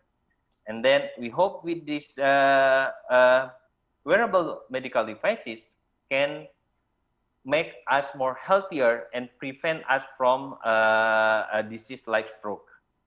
But also, this is challenging for us. Most of these devices developed by developing country like US, China, Europe, and then this is something when we discuss about the personalized medicine. So we should develop our own product based on our own condition. So I hope Universitas Pendidikan Indonesia can playing around like the Universitas CRC Jakarta, like said by Professor Fatih Jalal yesterday. They already developed a center for medical artificial intelligence, because this is, for me, this is not future. This is our tomorrow day. So I hope also Universitas Pendidikan Indonesia, all the academic or the researchers and students now go through or start to think and then start to do a research about or imply the digital technology into their research and their life. Thank you. This is some reference. Thank you for your attention, and I hand it back to Miss Donna Amelia. Thank you so much. Thank you, Dr. Ikhwan. And this is a really interesting topic. However, we can deny that we live nowadays surrounded by everything in digital. And as you said before, that this digital device, this wearable device, can help us to make life much easier. Well, for now, we will go for the discussion session. I already have two questions. For the first one, it's from Faculty of Pharmacy. Talking about wearable device is followed by privacy issue, because some companies that develop this device also face this issue. So what the speaker think about this? Thank you. I'm sorry, can you repeat the question? Because I think, please. Okay. Talking about wearable device is followed by privacy issue, because some companies that develop this device also face that issue. So what does the speaker think about this? Okay, thank you. This is a really nice question. This is something that we consider. In Indonesia, there are in many countries there are a committee that really consider about the privacy. So this is they mandate to all developer, software developer, or company that develop the device, that to asking the user to allow them to get the data or not. So if we install one software into our smartphone, and then they will ask, can we access your data? Can we use your data? Yes or no? Can we send your data to the third party? Yes or no? So and so on. Normally, this is the problem. So the regulation already mandated to give a rule to the software developer to put this privacy issue. But the problem is not all of the user concerned about this issue. So they only say, okay, yes, and then the data sent to the third party, and then everybody can use it. Because the only things when they normally, I think in many countries, the things that they want to know is only the apps or the software installed and working properly in their phone with the free charge. It means gratis. So when we think about the gratisan, we talk about the gratisan, the company should get a benefit. What is benefit is data. So so when we go to the App Store or to the Play Store, there are also two types: gratisan, free of charge, or paid. When we choose paid, it means we can keep the data by ourselves. But when we use to take the free, so they will take our data. So this is like I give you free, I get something from you. So this is the issue. So the key point is the user should aware or concerned about their own data. So the thing. And when you install the software, please read carefully all the regulation that provide by software developer. And then you should not give them your own data. So you just give them the access to the specific data. Because if you, now you normally now in Indonesia, I think when we install something, they would like to access all the data in our phone. Can we access your photo? Can we access your contact? And then what we do? Just say yes, yes, yes, because we only want these apps installed properly, working properly in our smartphone with free of charge. So this is the key point. We should aware about that ourselves, not the developer. And then again, please, we give appreciation to developer program. We buy their software in the regular manner. It means not only working with the gratisan. This is my response. Thank you. Okay, thank you, Dr. Iwan. So the point is, it's depend on us as a user. So we should be aware about our data. So keep our data safe. So actually, the free is not that a choice. Okay. Well, there is another questions. Okay, I will. There is some question with the same topic, I guess. So I will choose one. Are all these technological tools safe for the long term? What about the radiations, especially for our body of the users? Okay, what is radiation? So it means all the devices we have. When we talk about the radiation, every day now in our life we have like a many different radiation. So not only the devices, even when we don't use this iPhone, we still get the radiation from others, because all the particle is going around of ourselves. So we don't so this is not really only depend in one devices. So the radiation is for in the medical that really radiation that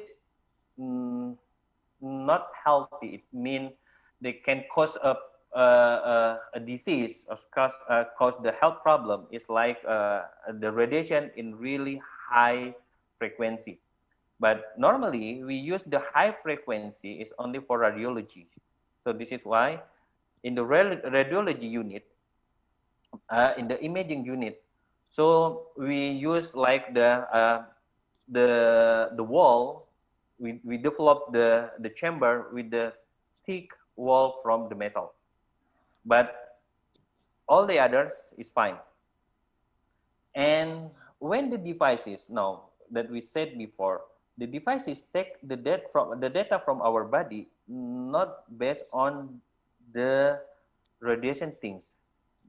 We use the radiation is like the communication is only for Wi-Fi, or we also can take the data from with the cable. So there are no radiation is going through our devices. So this is why the device still fine, device still okay. Even we can use this device, we can use this frequency to gain the data from our brain and also from our heartbeat, from our body. So the radiation is not the issues in the developing medical devices. Okay, That's my thank you, response. Dr. Ikhwan. But this related to this effect, so we can say it's still safe, right, Doctor? Yeah. But this is also another question from University Perintis Indonesia from Bu Sinta. What about the effect to our genome or our DNA, protein of DNA? Will it this radiation touch this part of our body? Again, yes, thank you. This is really interesting topic discussing, because again in our body all our metabolism system is working with physical effect. Example, so all reaction in our body is going on by electron transfer. So when we transfer electron from one molecule to the other molecule, like example, all our body is system working by the ATP, adenosine triphosphate, and then this is the higher molecule that running all metabolism system in our cells. So when the ATP ATP will give uh, one proton, one phosphate to the other to doing like communication between one cell to between one compound to the other compound in cascade regulation system. When we do this, so when there are a transfer electron, so it means there are radiation. So this radiation is this transfer system, this electron or this energy that go to one compound to the other compound. This is as a basis for us to detect detected by the devices. And when they detect it, we can use the data to monitor the condition of our body. So when we discuss about the wearable devices, medical health wearable devices, so we are running by radiation system. So again, this radiation cannot change. So our DNA is more stable. It cannot be changed easily by only radiated by 1 or 2 ohm energy.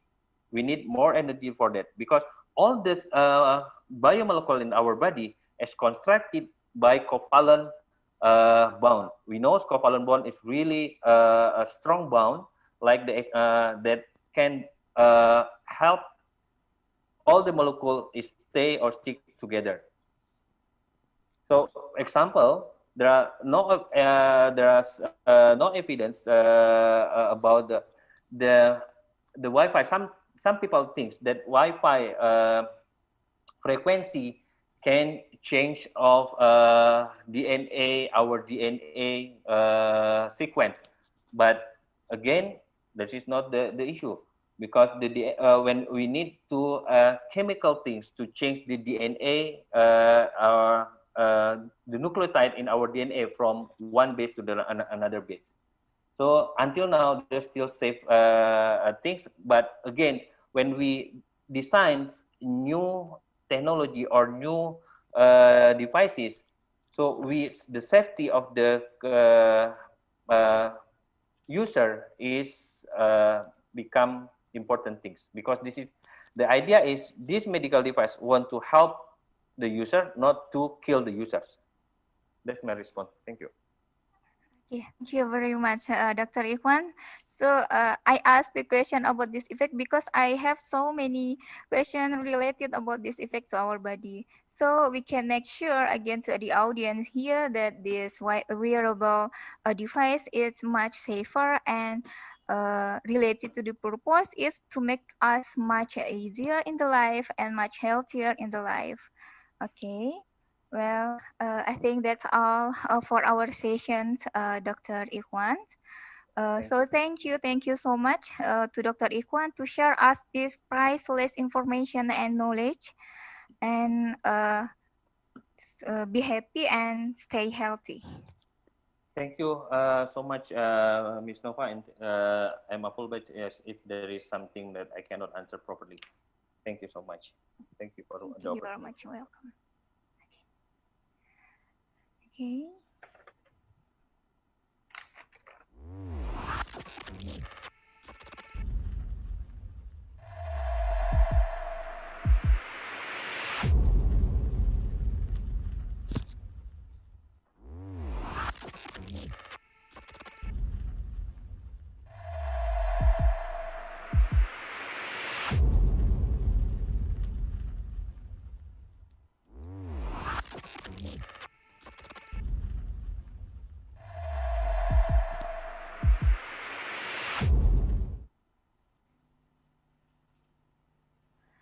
Okay, we will continue to the third session of this morning, and still with me as a moderator. Well, our next speaker is Dr. Fajar Junaidi, SOS MSE. He is a lecturer of communication science in University of Muhammadiyah Yogyakarta. Good morning, Dr. Fajar. Good morning, Mbak Duna. Good morning.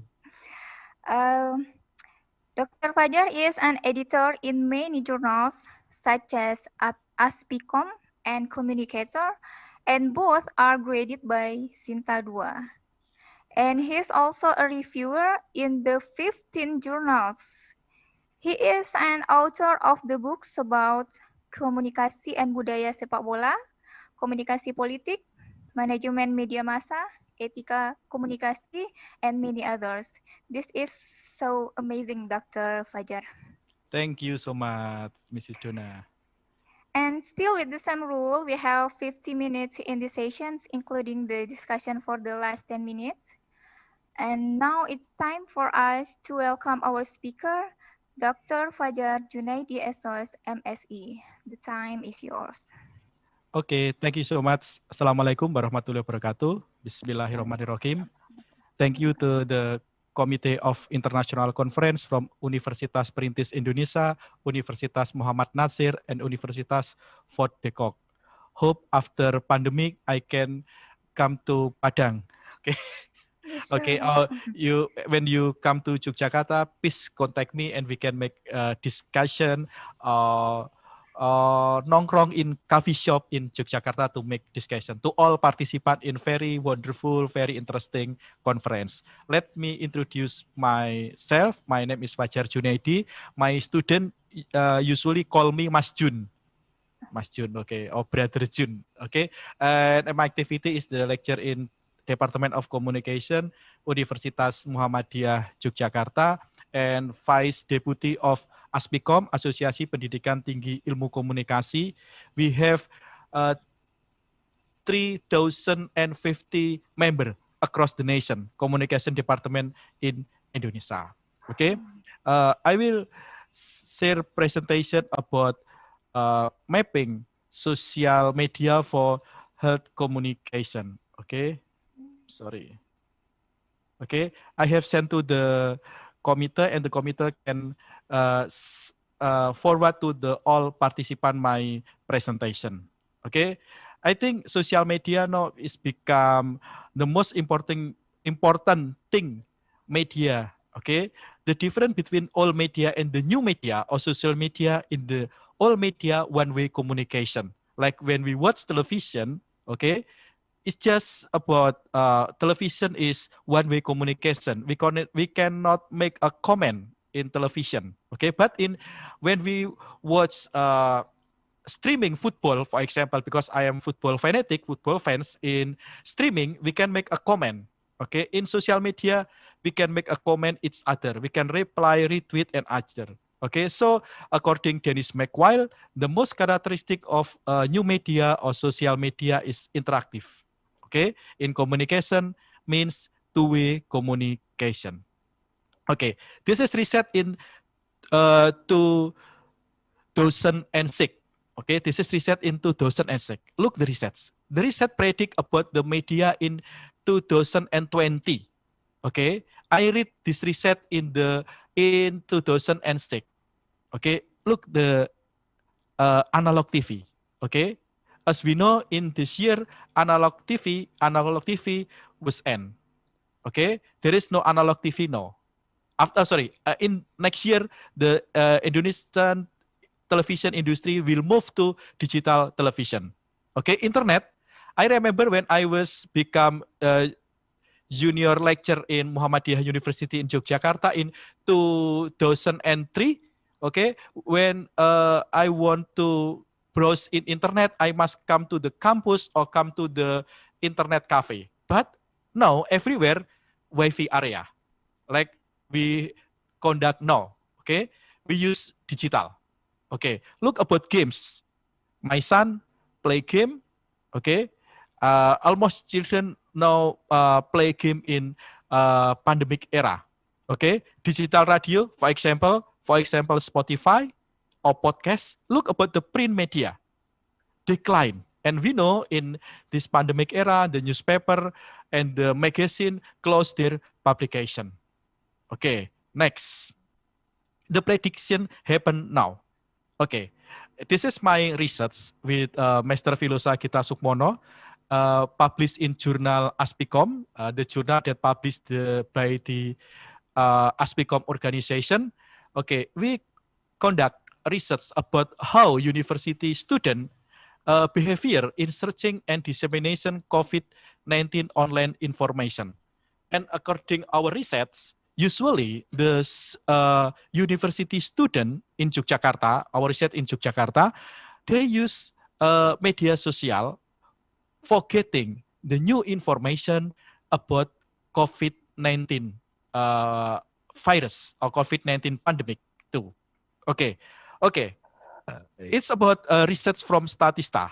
Okay, about daily activity social media user. Okay, in the early of pandemic. Okay, social media users, which equate about 48% of the population in the earth.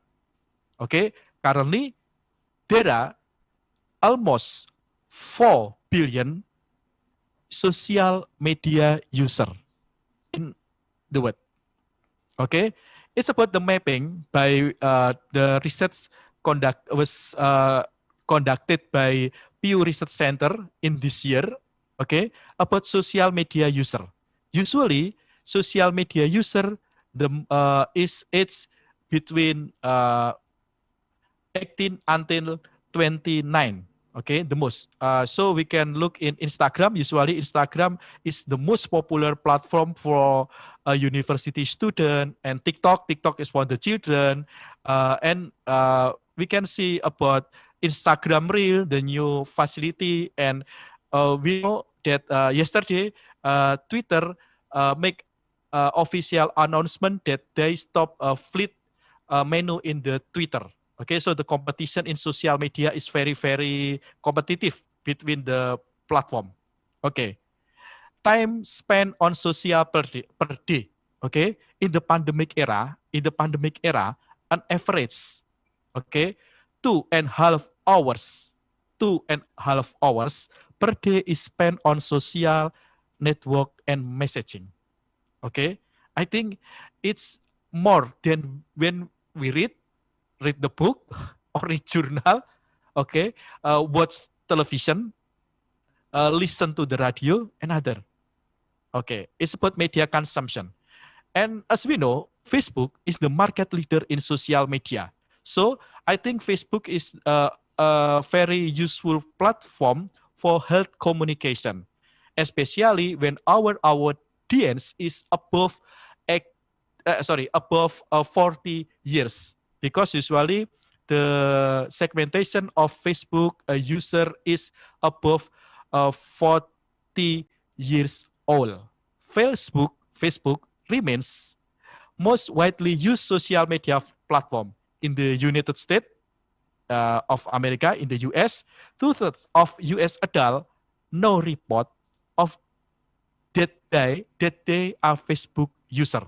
Maybe Facebook is not popular for the young generation, for the millennial generation, but Facebook still popular for the adult generation. So I think when we make a promotion, health promotion about COVID-19 virus for adult generation, about to fight hoax about COVID-19, I think Facebook is still the most important for adult generation. Okay. Most active user, okay, almost 2.5 billion monthly active Facebook user. Okay, so I think it's very, very huge number in social media user, in media consuming. Okay, maybe the same generation like us, like me, or Mbak Mona maybe, or Mr. Junaidi is we ever use the old media that the name is Friendster. Friendster is the first social media, but Facebook killed Friendster because Friendster is not dynamic like Facebook. Okay, and Friendster is still just a memory for the old generation like us. Okay, Facebook is the king of social media. 16 of internet user use Facebook or install Facebook in their smartphone. Okay, or they have a Facebook account. So I think Facebook is the most important platform to make health communication or health promotion in social media, especially when our target is above 40. Okay, next, average time, almost 1 hour every day. The data is before uh,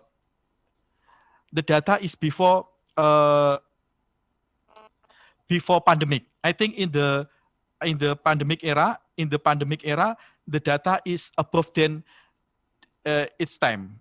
Okay. The next, it's about Facebook user choose mobile over desktop. Okay. Sorry, wait.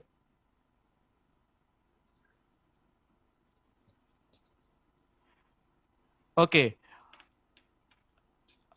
Almost 100%, but not 100%. Okay. Of active Facebook accesses the social media platform via mobile devices. Okay. So desktop history maybe in social media will be N. Okay. Next. Nah, okay, this is very useful for you when you make health promotion. Okay. When the best time to post in Facebook is during work hours, especially 1 until 4 p.m. Okay, not in weekend, but in work hour, because the user of Facebook usually is adult generation. They are worker, they are professional. The next, the second social media, mapping the second social media, Twitter. Okay, Twitter, maybe the user of Twitter maybe is in the end of the other platform, but I think Twitter is very fast growing in building issue, in the health and politics, social, economic, and other. Okay, the number of Twitter user only 3 million active user. Okay, demographic of Twitter, usually the demographic of Twitter between 35 until 65 years old. Okay, demographic gender. Okay, the Twitter user usually is male, not female. Okay, the male dominated Twitter, but I think the most like Bu Susi is trending today and yesterday after he make a reply to Pak Luhut. Okay, Bu Susi is so trending, and Bu Susi is one of the female active Twitter user, building engagement with her follower. Twitter statistic, okay, almost 6,000 tweet per second. 6,000 tweet per second. Before my presentation, I tweet about this conference in my Twitter, and I have more than 10,000 followers. So this conference reach maybe almost maybe 10% of my follower. Okay, I can read in the Twitter statistic next. Okay, most emoji in tweet. Okay, next. Okay, this is the most important. Twitter user reported purchasing something after seeing it on Twitter. For example, about the COVID-19 medicine, about the multivitamin for COVID-19 and other. Okay, they may be according to the research, the user buying something after seeing it on Twitter. So I hope for you, for all participants from health department, I think you should be active in Twitter. Okay, to make a good promotion in Twitter. Okay, the facility of Twitter, the new facility is Twitter Space. We can make a discussion in Twitter Space, and in a Euro, Twitter Space is so popular to analyze about the match in football in a Euro. Okay, this is the best thing. The best time to post. The best time to post is in Javanese rolasan. Rolasan in Javanese name is 12-an. 12-an mean the time for rest. Okay, so in the lunch hour is the best time to post in your Twitter if you want to get more engagement. Okay, so when you before or after lunch you can tweet and you will get more engagement. Okay, the third, Instagram. Instagram has 1 billion monthly active user, and more than half of them use the platform every day. Okay, I think the student Instagram user too. Instagram hashtag usage, the average of Instagram contains 10.7 hashtag, according to the research by HubSpot. Okay, young adult. Okay, with a billion user of the application, 7 to 10 of which are under 35. Okay, so Instagram is segmented to young generation. Okay, the average time spent on Instagram is under Facebook, but even the average time on Instagram is under Facebook. Okay, the engagement in Instagram is 4 times more interaction compared on Facebook. Okay, Instagram can generate 4 times more interaction on Instagram than Facebook. Okay, this is the most important thing. Okay, so you should active in Instagram to promote health communication, especially if you come from health department, from nursing department, from the medicine department, and other. Okay, a strong impact on people's shopping journeys. Instagram helps 80% on Instagrams decide whether to buy a product or services. Okay, this is the best time to post on Instagram. Okay, during lunch, after work. So if you want to post in your Instagram, wait the 10 minutes after our session. 20 minutes after this time, and you can post in your Instagram, and you will get more interaction in your Instagram account. Okay, and you can promote health communication heard in your Instagram. Okay, Instagram. Okay, the new facility of Instagram. I think most of Instagram user know about Instagram Reel. Instagram Reel launched in the United States and in Europe in the August 2020, but in Indonesia, but Indonesia still launching in this month, okay, in July. So 1 year after in United States and in Europe, okay. Instagram link is Bismillahirrahmanirrahim.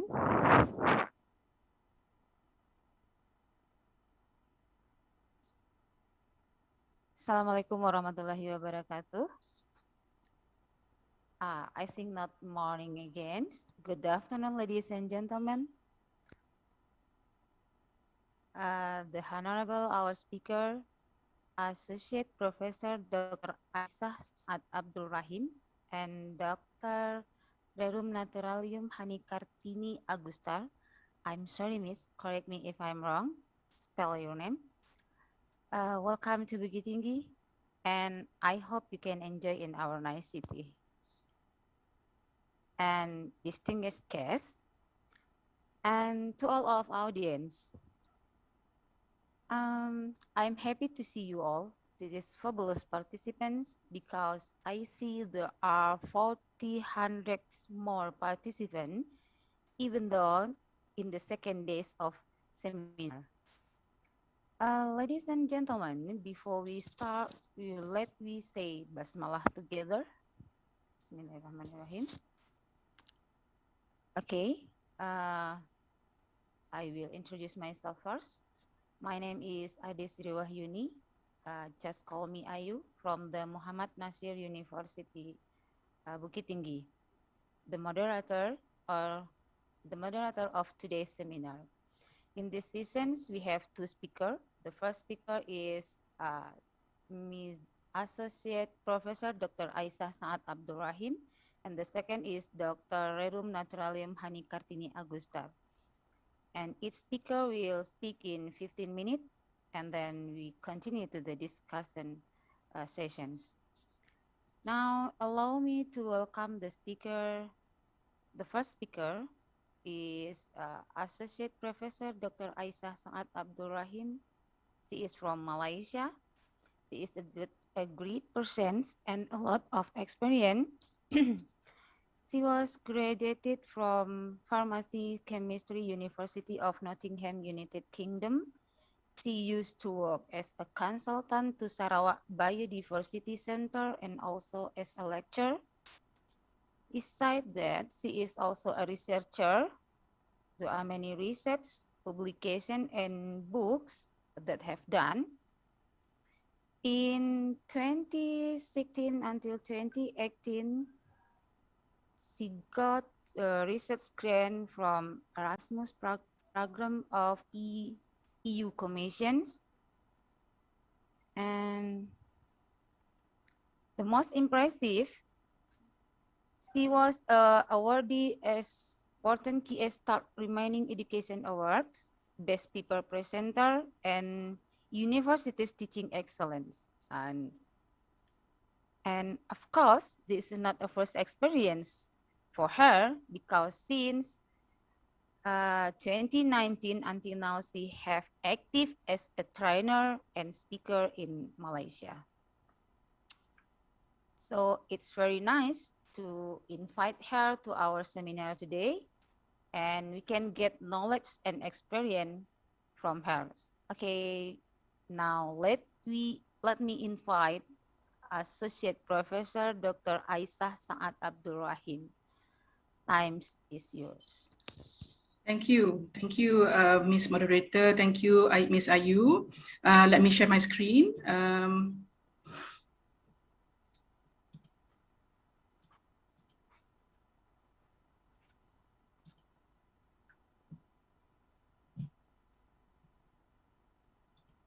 One second, yeah. I think there's some problem with the hosting.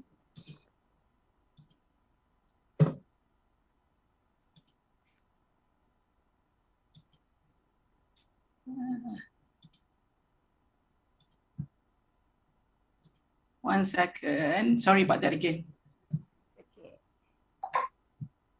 Sometimes with this browser, you have to allow them to use the. Let me leave the meeting and come back again because I have to readjust again.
Let me wait for a moment to all of the audience.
Ya, halo Ibu.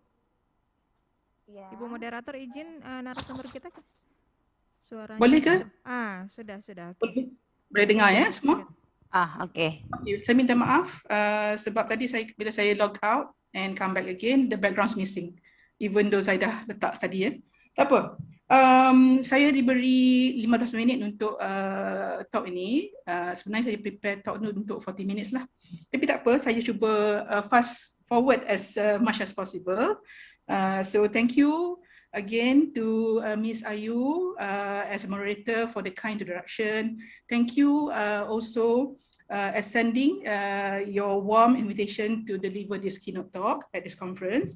I am delighted to be here with all of you this morning, and hope you are keeping safe and healthy during these challenging times. Okay, the title of my talk today is Keys to Unlocking Generation Z Engagement from a Distance.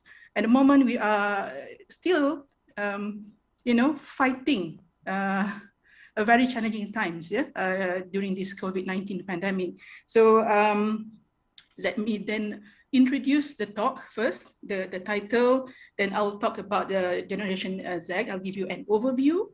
And then I'll talk about some challenges and opportunities during the teaching and learning during the pandemic at the ground level. I think I actually just now had gone through all the talks this morning, and they are all very interesting, talking about Dr. Ikhwan on the digital devices in health, also talk about the education policy in Indonesia. And just now was actually very, very good talk by Dr. Fajar, who talked about social media for health promotion, which I will link to our current students actually. Yeah, I actually wanted to do a talk. A survey, but I think I'll skip this because the time is not permissible. We're not allowed to in a sense, I don't have much time. So I'm gonna go on to the data that we have. But if you like to have a copy of the slides here, all of you can use your mobile phone and just scan the QR code on the slide, and then have access to my presentation here. Yeah. So let's just see. The premise of my presentation today, my keynote session today, is that our students have radically changed. Yeah, this is a premise put forward by Mark Pensy, that our students have radically changed, and we no longer, have the education system to design to teach them, these technical savvy students. Yeah. Just see next one. Okay. So if you think about it, just now I think one of the moderators mentioned about we are surrounded by digital technology in the digital world. It is actually difficult to disconnect ourselves from the world, and the world is here to stay. All right. And many of us are actually using digital technology every day, every minute, yeah, as mentioned earlier by Dr. Fajar, and every second. All right. So it has actually become our routine, a part of us during this pandemic. Yeah.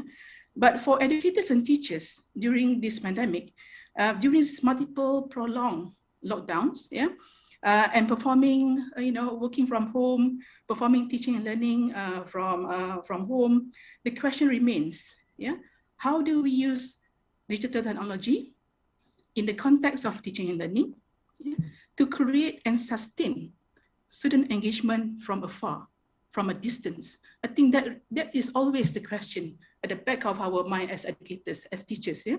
So let's take a look. This data is from data report. Yeah, you can actually go to the data report of just Google Digital 2021. Data comparing between Malaysian and Indonesian. I think Dr. Fajar has already presented his case very well on social media. Just quickly see how we spend our time on media, and Malaysian and Indonesian, actually we have similar trends in a sense. Yeah, we spend about 9 hours on the internet, about 3 hours on television, watching television, and about also 3 hours on media. Yeah. Now let's see what are the user for the platforms. If you look at the trend in a sense, these are the main user between 18 to 34 years old. The rest are falling down. The same goes for Indonesia as well. But Indonesia, they see them more on these two age category are quite close. Yeah, and the platforms they tend to use top 5 would be YouTube, WhatsApp, followed by Facebook, Instagram, and Twitter. That would be in general for Malaysians and Indonesian. Yeah? Right. And the current students in higher education are those belong to about 19 to 24 years old.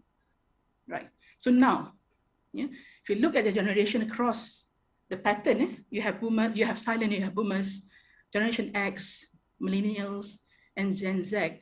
You look at the media and the communication devices they use, because these are also being used by educators to reach out to them. And the same, we interact. This is how we interact in the sense nowadays. Yeah, if you look at those born before 1964, they tend to use radios or letters to write. Yeah, I belong to Gen X. I born around, well, I wouldn't tell you my birthday, but I tend to call, I tend to watch television, and I tend to, I still use emails. But if I fast forward to those who actually born in the later part of the 1990s, their main device would be, as you all know it, the main device is actually the mobile phone and Instagram, yeah, and TikTok. So if you look at these digital natives, yeah, the second generation, the Gen Z, yeah, their popular social media is actually Instagram, TikTok, WhatsApp, and Facebook. And Facebook, well, according to my students, is usually reserved for catching up with families.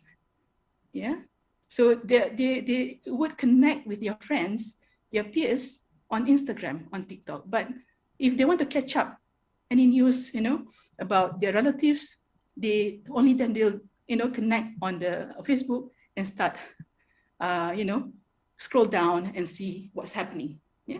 But otherwise, they're mainly on Instagram, TikTok.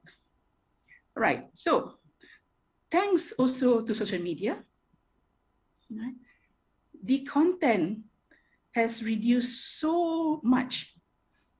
Yeah. No longer an hour lecture, no longer, really long, tedious length of videos. Yeah. And I think just now when I listened to Dr. Fajar's talk, he said his son now preferred to actually use TikTok to learn about maths, because one is actually much shorter, and second, interesting than YouTube. So can you see the change in terms of the implication to teaching and learning? So I think if we look at it, I don't think we can give long lectures anymore. I think we should make it shorter, yeah, and more interesting if possible, yeah. Because the attention is premium for the younger generation, right? And also synonymous with the Gen Z is the word multiple devices, multitasking, and they also have multi-jobs. So your students nowadays not only study, I think, and I bet they are also doing, for example, nowadays we have sharing economy, the gig economy. They also on the mobile phone and start, doing some jobs for others, for themselves to earn some living. Yeah. And that's how free and flexible the world nowadays using digital technology. Yeah? So, and if you think about it, their world, they grow up in the world of 27. Their world never sleeps.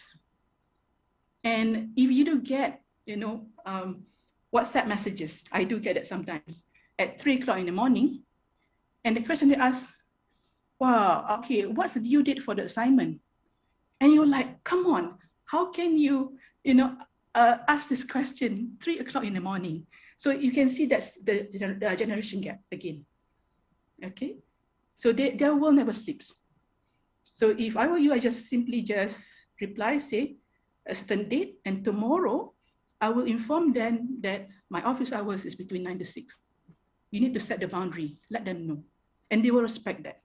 Okay, and then another thing as well about nowadays is that there are thousands of online courses out there. Yeah, thousands out there. You can see those courses for free. You can audit them on Coursera or from Yale, Harvard, from universities around the world. You can even sometimes download them as well. Yeah. So and of course, I think one of the speakers just now mentioned about YouTube. You can learn from the expert on YouTube. So these are the things that is happening nowadays, and they are for this tech-savvy generation. You think about it, how flexible, how much information they have at the fingertips. Okay, and a point to consider for, I think, for educators, if you're really thinking about revamping curriculum, instead of having a linear program, for example, 4-year program, where you have start the program and you have to go through all 4 years and then exit the program, what you could reconsider or redesign is to have multiple entry and exit at different times of the year, so that you be able to engage these digital savvy students. And you don't have to be honest, I think if you think about using technology in today's world, I don't think you really have to produce it yourself. Yeah, you can use other courses and start curate them, and teach our students to curate those courses for themselves. Because I think nowadays it's about just enough, just in time, and just for me. Yeah, there's so many things out there, so they should be skillful enough to curate the courses for themselves. Yeah. Okay, so in UiTM and many sectors in the world, over the world as well, we all move from face-to-face to online. It's inevitable. We cannot change that. We have to, achieve a lot of things. Lectures, practicals, quizzes, finals, everything has to move online. And that actually need a lot of adjustments. Yeah. Some lecturers embracing digital technology for teaching online. That's no problem. They simply use DSLR and so on. Take a video of them and put it up on YouTube. But some others actually, I'm just sharing this picture of this teacher, and I think a lot of us actually, as educator teachers, are passionate about reaching out to our students. Yeah, and you see how creative she can get by using just a hanger and tied up on a chair so that it can be a tripod. Yeah, it can be a tripod to capture her lesson, and then she can share it with her students. Yeah, I think that is one thing about being passionate about teaching. Yeah, and these are the actually challenges that we face, but I think challenges as well help us to be more creative, in trying to reach out to our students. And the same for students as well. There are instances whereby when they move, they go back home. I think in Malaysia, we're still under lockdown, and they can't, I think most of the higher education institution unable to have students on campus. So they have to work from home, and they feel isolated. That's the main thing, about that. And they have to adapt quickly, even though they are actually Gen Z or technical savvy. They still have to adapt. The one that I think that is always missing in the ingredient is that the human factor. We can talk advances in technology, but we always forget about the human factor. Yeah, the emotion, the mental health. I think that's important. Yeah.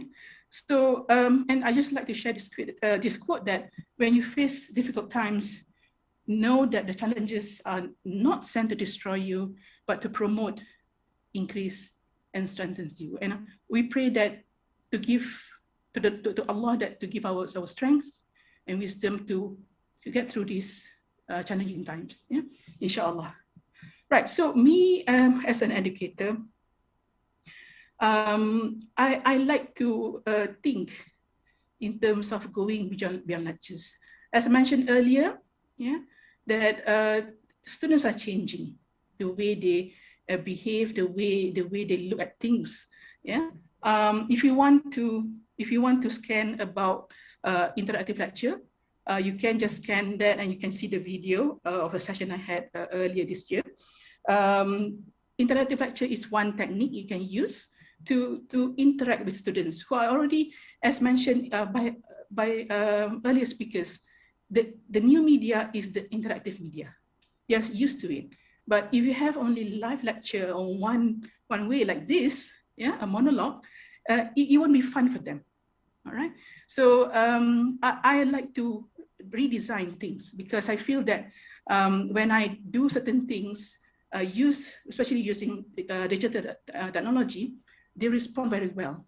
And one thing that they respond very well is when I redesign my 1 hour lecture or live stream, I Well, what I usually cover during that lecture, I use video to capture, produce it outside, yeah? I give it to them outside class and ask them to watch this video before coming to lecture. So during the lecture hour, usually I think in Malaysia is about 1 hour, 2 hours. So during the lecture hours, I would use gamified quizzes or clicker session. It can be either individual, it can be also in group session as well. And I also reserve about 10 minutes as feedback session. Why? Because we need to close the loop. Always need to close the loop. Answer students' question.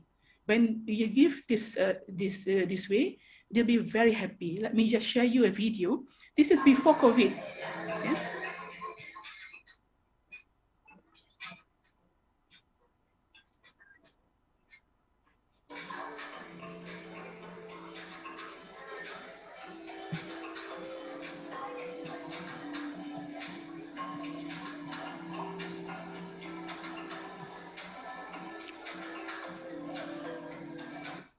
Okay, so I saw that they liked it very much. And then what I did was I moved that in-class gamified quiz into out of class, meaning that assessment was done away from the faculty. All right, so individual marks, they said, okay, after negotiation, they want to do it at night because the internet was more stable. This is before COVID, yeah? And I realized later, I was told later that they prefer to do it in groups, but it is small, a few people, like maybe 3 or 4, to maybe 9 to 10 students. So, so when I did that, the response in general are very positive. Yeah, I just show you to one of them that, you know, when you have a quiz, when was the last time they said to you that I'm looking forward to the next quiz? You know, when I saw this, I said, okay, you know, I got one already. I know what they value. Yeah. And in the next one, let me just share. I published this. Yeah, I made a survey. I published this, and you can scan if you want to scan the QR code to get access to the publication and see how we all did it in a sense. Yeah. And there are 2 keys that I would like to share here from the lesson I get from doing the survey is that first, they had fun doing it and learning at the same time. And second is that what they love about it is that they learn from mistakes and correct them on spot. So this is what they want. Yeah. So now, how to unlock it during the ODL, during the distance learning, yeah, during the pandemic. Yeah. We explored some learning issues in the first-year students. First-year students, they haven't met each other, to be honest with you. So as soon as they come into the first semester, they are basically staying at home. Yeah, so they haven't been to campus at all. Okay, and to them, they feel it's difficult to study online as a group and as friends because of the barrier, and they also have responsibility at home. Yeah. Second is as well, they find it hard or demotivating to study alone. Okay, and the third one is that which they mention is that they actually like they can choose in one course they can choose our team, but for others they are unable to do that, and I think to them is a problem. All right. So what we did, what is that from that feedback, from the earlier ones, from the in-class and also when the internet is stable and so on, I know that they had fun doing this and they learn from a mistake and they can correct on the spot. These are the 2 things they value. And on the ODL, what they really want is to choose their own group member because they feel that it's really difficult the first time and they don't like the feeling of studying alone. All right. So what I did was, I thought, okay, can I test this idea? Can I actually do these things together, having the key? So we have this online lab. A typical way we do it when we move our face-to-face session is that we have a shooting at the lab, record the practical, put it up on YouTube, and students actually just watch it straight away, that's all, and submit a report. And I thought, you know, to be honest, as an educator, as a teacher, you know, I don't really teach anyone, honestly. I provide the environment in which they learn. This is very important, I think.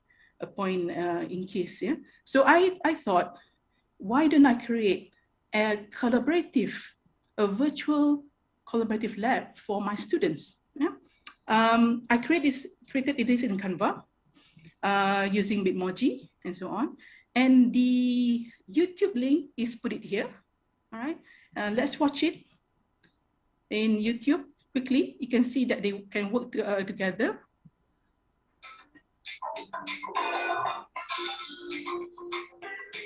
So you can see, sorry about this, you can see at the bottom here, things are moving. These are actually each of the students are working together collaboratively from a distance. That's how I engage them.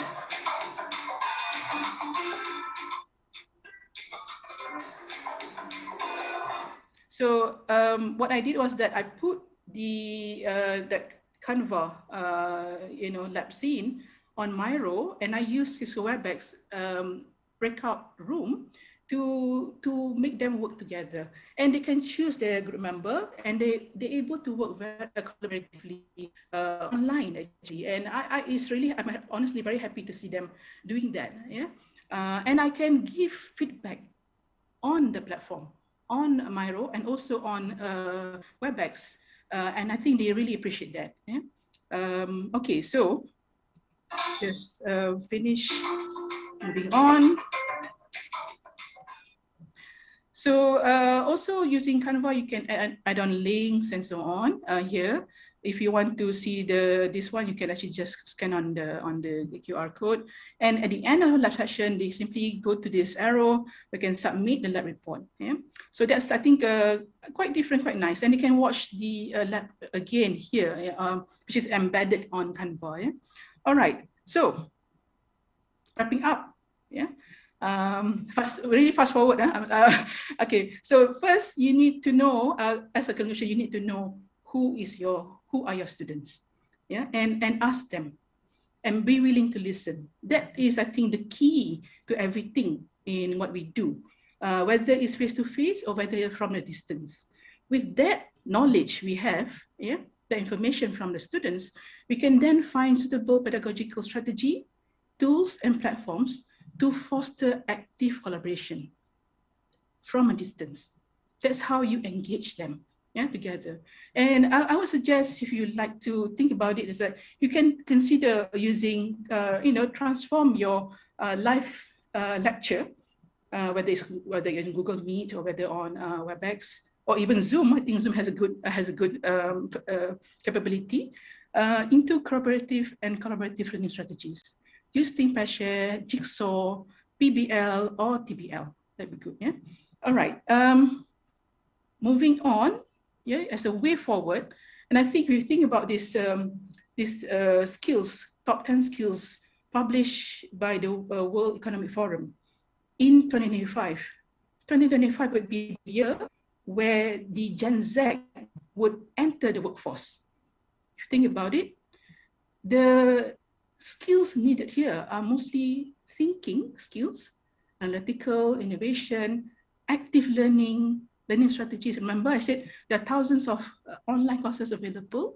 So they need to know how to really learn very well and reskill and upskill in the company that they work in. Yeah? And then they should be able to solve complex problems. And these can be done or promoted in a team-based learning, in a collaborative way. Yeah, they should be able to also show leadership. Yeah. So to transform healthcare landscape, yeah, in the 21st century, as educators, we need to train people with the right skills and the right mindset. Yeah. So quickly on UITM Faculty of Pharmacy, you can go to the website. You can scan again the screen. We do have webinars. For example, here, pharmacology in society, quite interesting as well. You can join us from there. And this is actually a picture of our dean, Associate Professor Dr. Shariza, and it's about marketability of pharmacy graduates from your ITM, Faculty of Pharmacy. And so far, we have about 96% employability. Yeah, so almost all of our graduates managed to get a job. in Malaysia. Yeah, that's really fulfilling in a sense. And that's difficulty of pharmacy. A picture of, this is an old picture. You can see from on top, from here, you can see that there's an empty space there.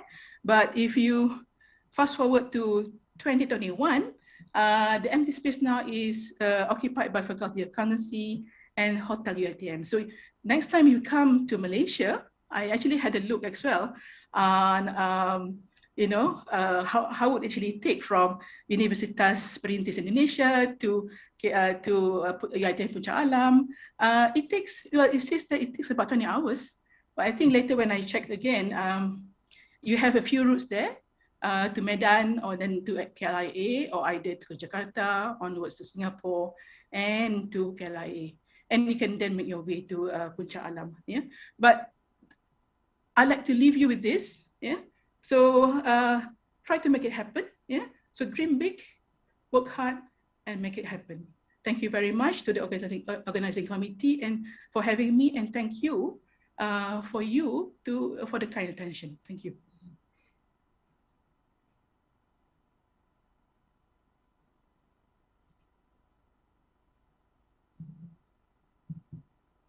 Professor Aisyah. Yeah, it's the nice presentation, even though the short time, but we get the key, the point. Yeah, at this time, we cannot be separated from the use of technology. And most of us maybe have more time to using technology like handphone than other activity. That's true. Yeah. Now we next to the question answer. Okay. This is from participants. Assalamualaikum, Professor Aisyah Saad. There are so many of social media use the people in the world.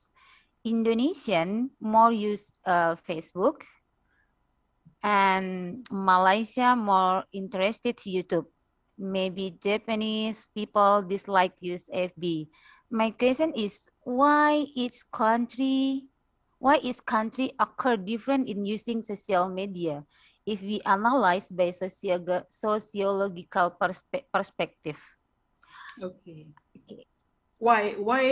So if I can get the question right, why different countries use different social media? Yes, right. Yes. Let me be honest, I'm not a social media specialist, unlike Dr. Fajar. My research is not on social media. My research is more on the pedagogical tools in teaching and learning. And I use social media just now to explain the changes in terms of behavior. If you want to engage students, where I used to do that is I open up one Facebook group, and that's all my students coming into that platform, and we use it for teaching and learning activities. Yeah, and I find that one is quite good because then we can comment and so on. Yeah, it's interactive. Okay. So to be honest, I don't know why there are changes. Different countries would prefer certain platform. To be honest, yeah, I'm sorry about that. I cannot answer your question. Maybe depend on interest, yes. Prof. Yeah, depend on interest and effectively maybe. Yeah, effectively. Okay. For the next questions from Anissa Weri Famahayeni. Is the role of the media very influential in this 4.0 era in which everyone is already using the media? Okay, the question? Is the role of the media? Yes, is the role of the media very influential in this era? To use using the media. I think so nowadays. I think it's because thanks to be honest, to the smartphone, you can really get connected very fast. You know, when I grew up, I had to write letters. Yes. And okay, you're the same. Yes, right. Like, you know, and wait for maybe 2 weeks later, and then suddenly got a phone call, you know, from my friend saying that, oh, I got your letter, and then we chat. Yes. So imagine now that within a few seconds, you get, you know, just now Ibu Nova told me, okay, doctor, this is your, you know, this is your time is coming, you know, next, you know. And if you think about it, I'm in Malaysia, you are in Indonesia, we are connected that way. So I think it's not a rule for say. Of course, in our option, of course you can, you don't have to be on social media or social messenger. You don't have to be. You can switch off. Yeah. But I think when we start working or as a student, the way to communicate nowadays is through that. WhatsApp, Instagram, Facebook. Yeah, I still prefer Facebook, but somehow, if you really want to engage students, the Gen Z especially now, we need to change. We need to adapt. Yeah, that's my message to them. Yeah. Yeah. So, yeah. Yes. I want to share with you, Professor. We also do learning from home. But the challenge is how to embrace and familiar students to use to study online, because some like your student, many reason from them. Sometimes we don't have connections. Means we don't have a connection. We lose. Yeah, many reasons. So how to embrace them? Maybe you have experience about that. Okay. Students will follow us. What we Yes. do. Oh. Yeah.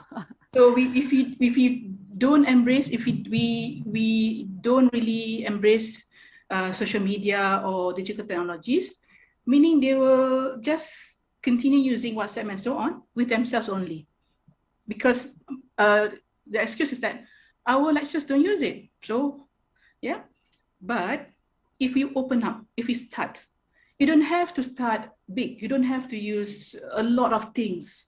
I mean, I'm not a user of Twitter. I'm not a user of Instagram. As I mentioned, the only thing I use at the moment, the main one, is Facebook. Yeah, you can start with that if you want to. Start small. Always start small. Familiarize yourself first as an educator, as a teacher. Yeah. Then slowly, you can join the groups on Facebook. Slowly, you join the groups on, for example, on Canva. Yeah. Now this is very popular. And also, I think also popular with the younger generation because of the designs. Yeah?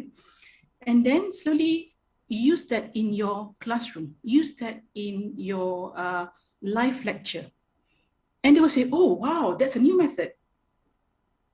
That is what happening with my students. Yes. Oh, wow, that's a new method. I want to learn. That is what we want to do. We want to inspire them to start learning.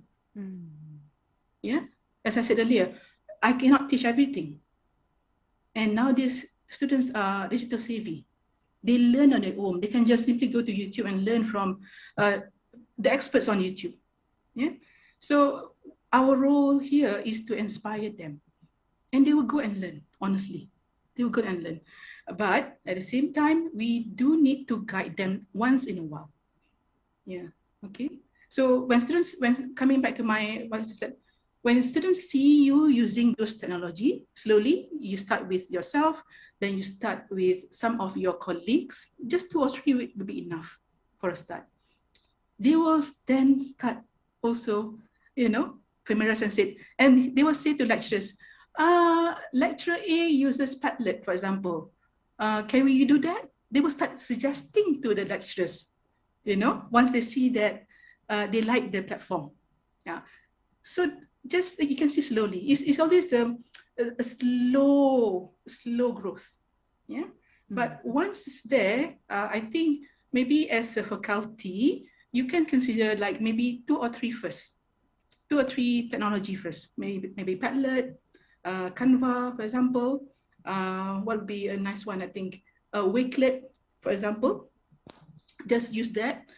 And after 1 or 2 years, revise, sit together and revise. What maybe there are new platforms. Sometimes the platform are actually, they are free in the beginning because they want users. Then they change, premium. So at that time, it's good to revise. For example, just now with Kahoot and quizzes, when I used it about 5 years ago, they're free. I can have like 200, 300 students using it, every day, no problem. But nowadays, there are limits. So that is the time that you start to revise, and then you start to introduce new tools that you think will be suitable for your students and yourself as well. Yeah, thank you. Thank you, Professor. And we have one question again. Okay. The question is how we evaluate laboratory skill from students using online learning system. There's no way, to be honest. It's two different things. To be honest, technology is not to replace the face-to-face. We will never be able to see how they make stuff. For example, we have one lab making the molecules. I teach chemistry, so making molecules. There's no way we can do that because they don't have access to this molecular set. Okay, so we have to access differently. That's, I think, the first speaker mentioned that we have to be flexible in terms of assessing our students from the distance. Yeah. So what we access is that first is, I think, what is the knowledge. Yeah. For example, in the practical session, instead of them doing the practical, what we do in online is that we access whether they draw out the flow chart of the whole procedure, put it in a diagram, sketch it. That's one way for them to intimately know how things, for example, in my video just now is synthesized benzimidazole. Okay. Differently as well, draw out a chemical structure, chemical mechanism. Okay. Maybe face-to-face, we can ask them to present. We can do that as well, but I think sometimes, as mentioned earlier, the problem with students, they don't have the data to access. So we have to consider that as well when we actually do a live session. And it'd be good to do more of the asynchronous, the one, not live session. So that we give them, perhaps we can give them through WhatsApp, give them the assignment through WhatsApp, through Telegram, yeah, make the video shorter, yeah, and then they can access it, hopefully. And then, so for practical, then we need to assess differently. Not really the practical skills, more on, for example, for me, the teamwork. Can they work together well? They choose their own group, but can they work together well? Can they produce the materials that I wanted from my questions? So we have to do it differently, honestly. Yeah, depending on the learning outcome. Yeah, okay. Thank you so much, Professor. You're welcome. Aisha. Yeah, I think enough for the time. And nice to meet you. Okay, you too. And thank you. Yeah, and I hope I can meet you directly. Yes, welcome. Thank you. All right. Thank you. And now we will next to the second speaker.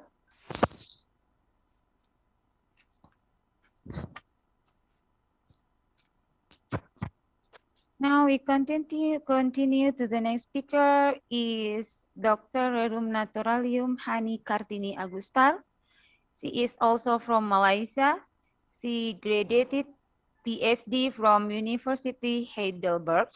I'm not sure it's correct spell. Germany in 2018.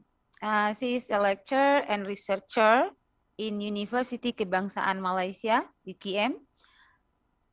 Yeah, she have many research publications and books that have done, and she is also become supervisions for doctoral, master, and bachelor. And interesting things, she is awardee of Anugerah Perak and Gangsa K Novasi PNP UKM in 2020, and best poster presentation at seminar of bioengineering. So this is a big opportunity to us to sharing with her. Now let's us invite Dr. Rerum Naturalium Hani Kartini Agustar. Times is yours.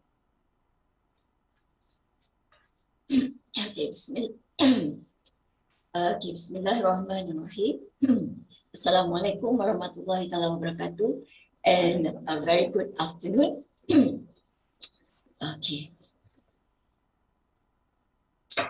Firstly, I would like to say sorry because today I don't know why suddenly I lost my voice.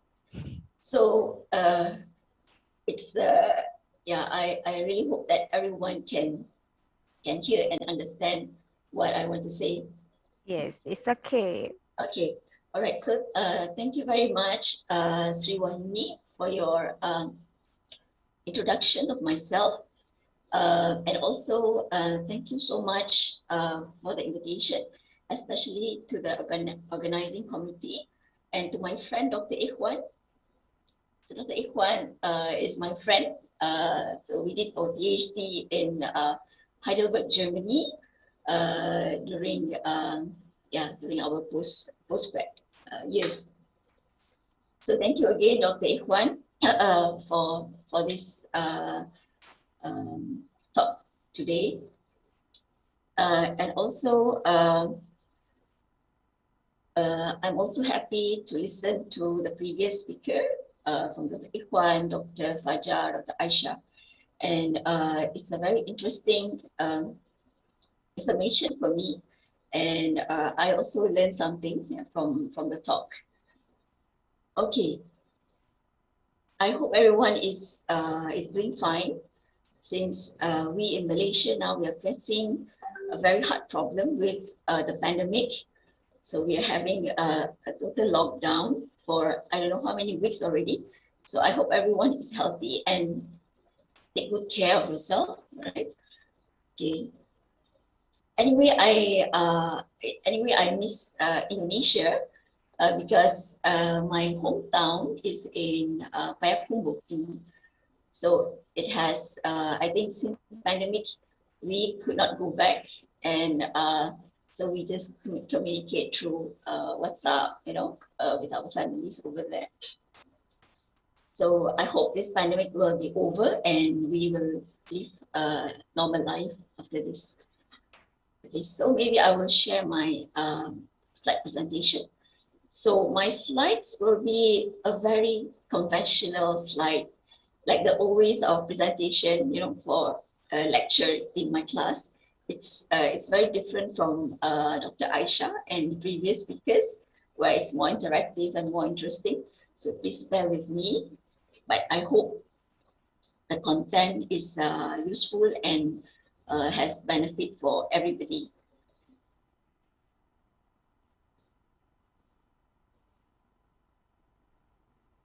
Can you see my slide? Yes, doctor. We can see. Oops, okay, wait.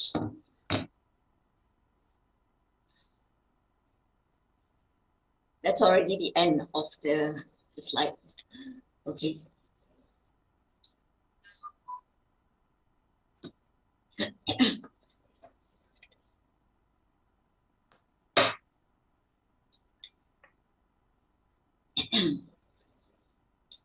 Okay, the title of my talk for today is on diagnostic tools. So it's past, present, and future approaches in diagnosis parasitic disease. So it's a bit different from the previous talk. So I will share some approach or some strategies to diagnose parasites. Okay. So parasitic disease are one of the world's most devastating and prevalent infections, causing millions of deaths every year. Okay? And some examples of parasitic disease which are common in our region are malaria, which is caused by Plasmodium. And then maybe we have also filariasis. Okay? And then another example, maybe trypanosome, like Chagas disease and African sleeping sickness, where you can find this disease in Africa region, and many other types of parasitic which are very important. So in the past, many of these infections has been linked to tropical and subtropical areas, right? And the photo or the picture that you see in this slide is a photo of Toxoplasma gondii. So these infections can occur if someone has contact with the feces of cats or contaminated food or water. And if you don't treat this disease, it can lead to death also. So this slide shows a timeline, okay, which focusing on developments that have had major influence on the field of parasitology across a broad range of topics. So it gives an indication of some important development of parasitology from 1985 until 2004. And many of these topics listed are still being used or are still of interest and is still continue to and still continue today. So currently, the detection and diagnosis of parasite infections rely on several laboratory methods in addition to clinical symptoms or clinical histories and travel history, and also maybe the geographic location of the patients. And common diagnostic approach used in the past was microscopy, and even today, microscopy-based approach is still being used. So recent developments in new diagnostic tools, however, have opened new direction and path to for a lot of improvements in parasites detection.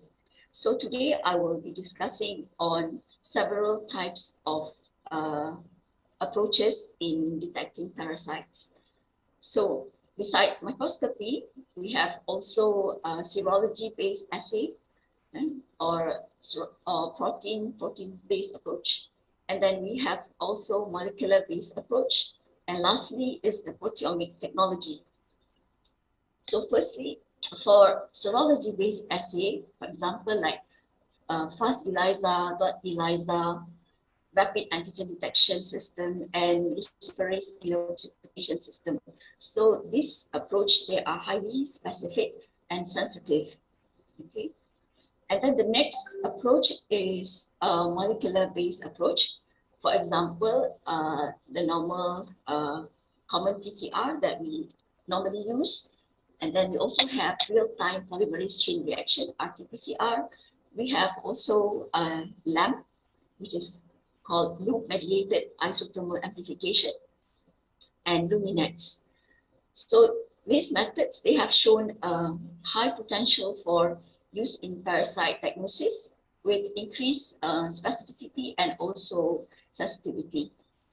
And the last approach is the proteomic technology, where it has been introduced for the discovery of biomarkers using tissues or biological fluids from someone who is infected.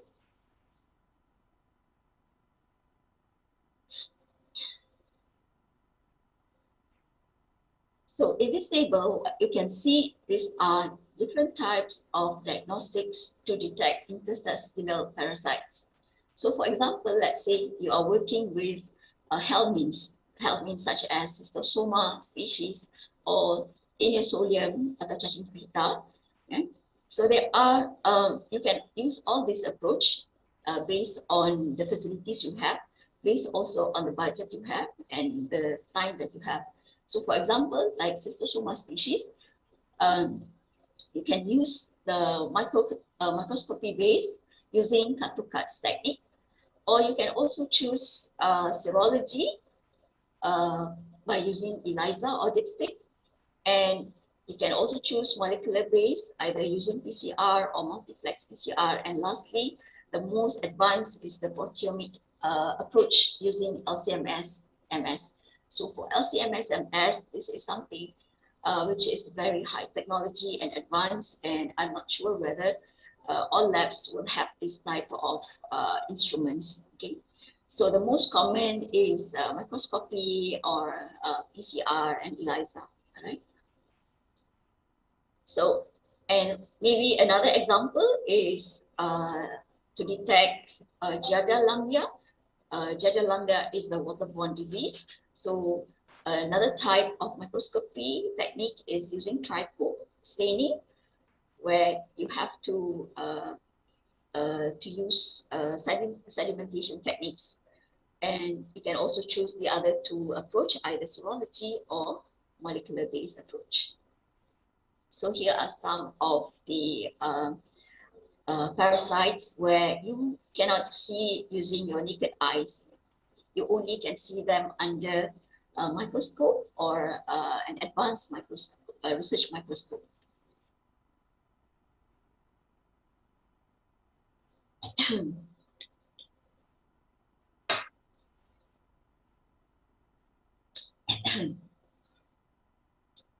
Okay, first we will talk about the microscopy-based approach. Routine laboratory diagnosis includes conventional microscopy technique, which has been used widely for morphology, identification of parasites. Okay, and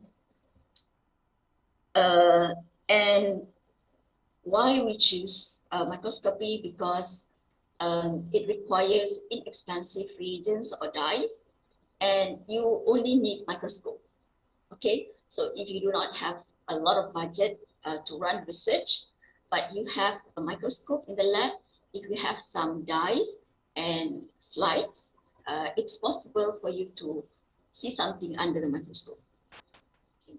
So however, throughout the years, although microscopy examination is considered a gold standard, but it is very difficult to distinguish or to differentiate the parasite or the species with your naked eyes, yeah, unless the person is experienced. So you need to have someone who is well trained in order for them to do identification of parasites.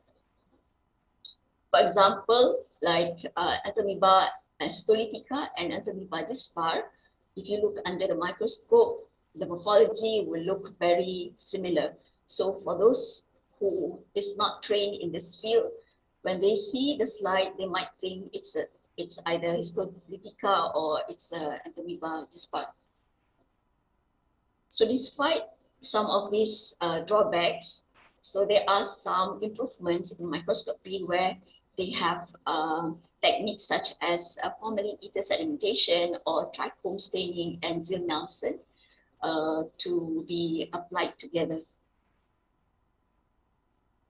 So for example, if you have, let's say, slide like this, okay, and you see under the microscope, I think for someone who has no experience working with parasites, you will look at the trophozoite stage maybe as E. coli because they look the same, yeah?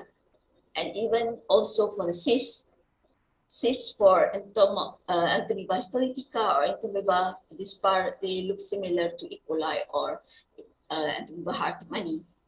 So that's why we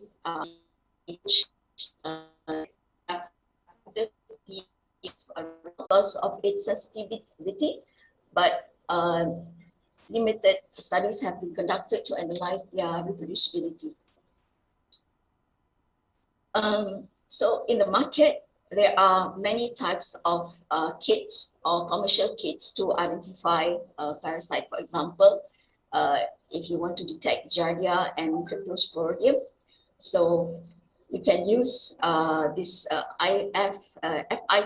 monoclonal antibodies where it targets the cell wall antigens. So the results from the assay is easier to interpret and consume less time to perform the test, because with molecular or maybe with microscopy, it sometimes takes some time to perform, but using serology-based assay, the time can be shortened. So however, the drawbacks of serology-based approach is that the diagnosis is retrospective, due to the presence of antibodies that varies in different periods after infection occurs. So in this slide is showing a summary of the principle of ELISA test.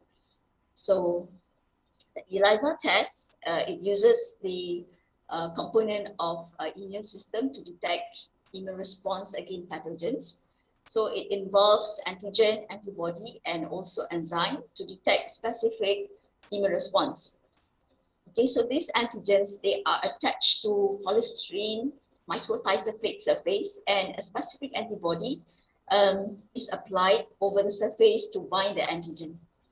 Okay, for example, the antibody is conjugated with an enzyme, for example, horseradish peroxidase, and finally a substrate is added, yes, to produce detectable color change in the reaction mixture. So you can either use a secondary antibody or you don't use it. So and the ELISA test will be either direct or indirect. So if you use a secondary antibody, this is an indirect ELISA. So this test usually is very successful to diagnose several parasite disease in human and also in animals. Okay, the next approach is the molecular approach. So this is a very, also a very famous approach being used to validate, for example, maybe the microscopy and also serology approach.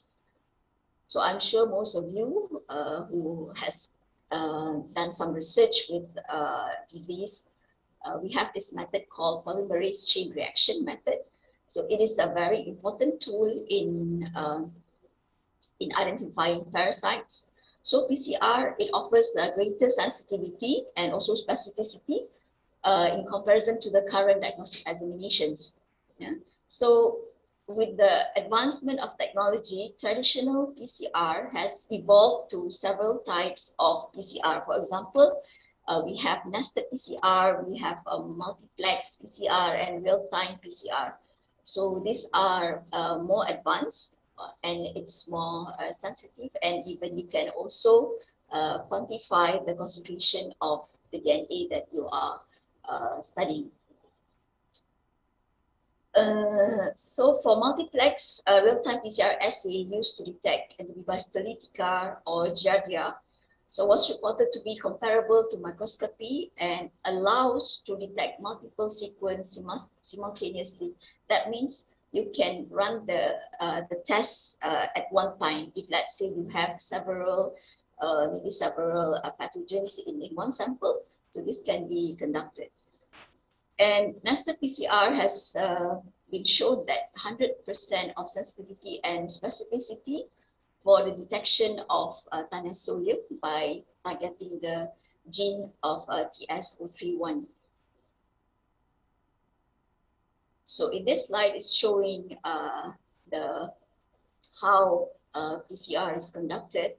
So you have all the ingredients here, the reagents, and then you need a machine which is called a thermal cycler to run the PCR. So in PCR, there are three important steps which is important, which is denaturing the DNA, and then annealing process, and at the end is the extension process. So if you have, let's say, a small amount of DNA of a certain species that you are looking at, by using PCR, you can amplify the concentration of the DNA at the end of the analysis.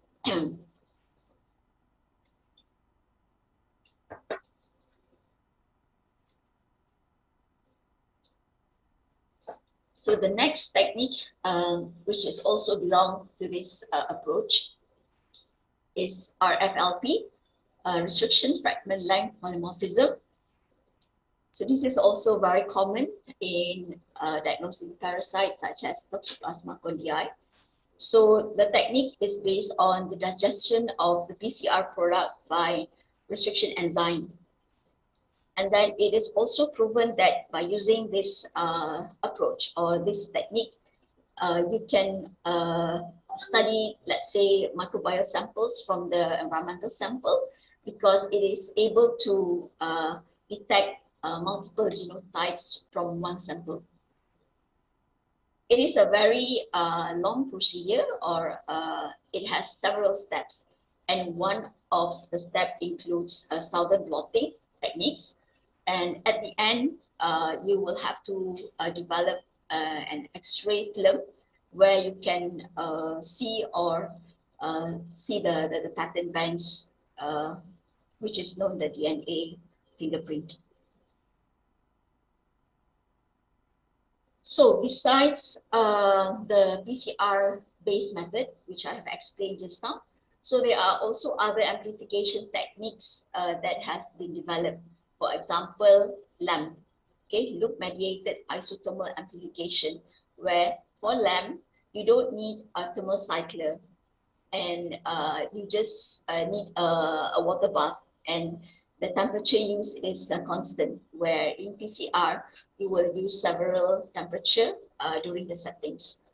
So the advantage of this LAMP technique that it is its ability to also amplify DNA with a high efficiency under isothermal condition, and it is highly specific in targeting sequence. So it is said that this technique is simple and easy to perform because it only requires 4 primers, DNA polymerase, and a normal or a regular water bath or a heat block for the reaction to take place. So besides that, with LAMP, you can also amplify RNA sequences with high efficiency, and the reagents can be kept at room temperature. Okay, compared to PCR, you need to keep most of the reagents in cold temperature. So for this LAMP technique, so they have detect the DNA or the RNA viruses such as West Nile or SARS virus by using LAMP. Okay, and recently a study was also conducted and report that Plasmodium species can also be detected using LAMP together with a minion sequencer method. So this is a picture showing how a LAMP assay can be conducted. So you have your sample and you have extracted the DNA, and then you mix all the reagents and you put this reaction mixture in the water bath. And after that, at the end, you can visualize the result just by adding some dye like a cybergreen, or you can also perform gel analysis. Okay, the next method, which is this Luminex assay. So I've never conducted this assay. Just I read and I share with you today. So it is a bead-based multi-analyte profiling technology, which combines fluorescent microspheres or beads, and then it has flow cytometry, lasers, and digital signal processing technology. So it has the capability of running the analysis simultaneously of 100 different analytes in a single tube. Okay. And so these 100 distinct sets of Luminex tiny beads coated with specific reagents of particular bioassay allow the detection of specific analytes in the sample.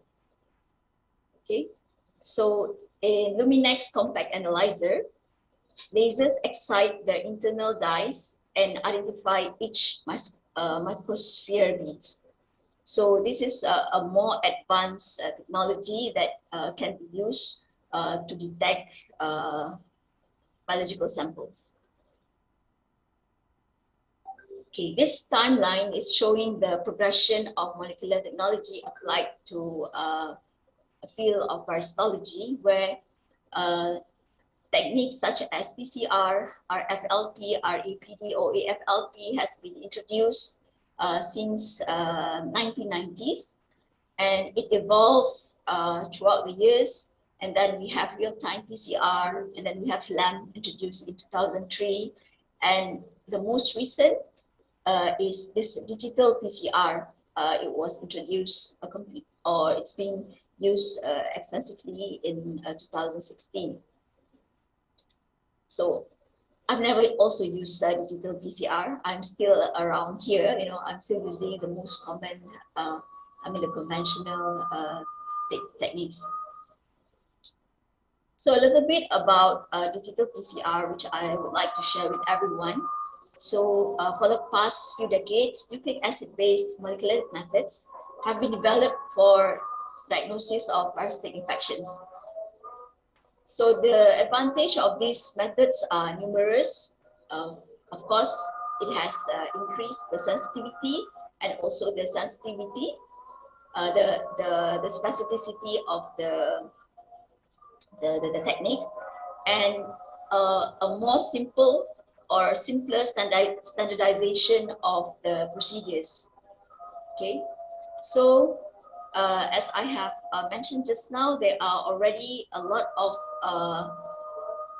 molecular-based methods such as nested PCR, PCR, RFLP, and then MLPA, LAMP, and DNA sequencing. So these are all has been used. Okay, and it was already proven that these techniques or approach are successful to identify parasite, but there is no 100% how to say 100% sensitive or 100% specific. Always in all the techniques there will be some limitations or disadvantages. Okay, so that's why research has been conducted and improved. So to improve to improve the approach so that it is more sensitive and it's more specific. Okay, and it can target more it can multiply the targets. So with this digital PCR, it has been used for pathogen DNA detection for diagnostic purposes, also in environmental monitoring and food monitoring.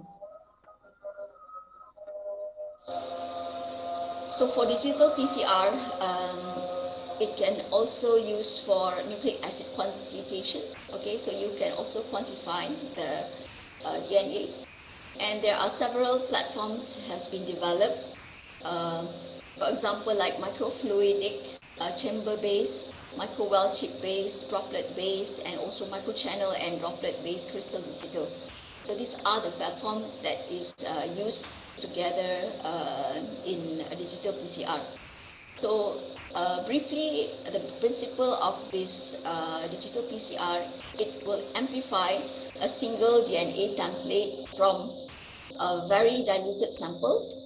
So therefore, generating amplicons that are exclusively derived from one template.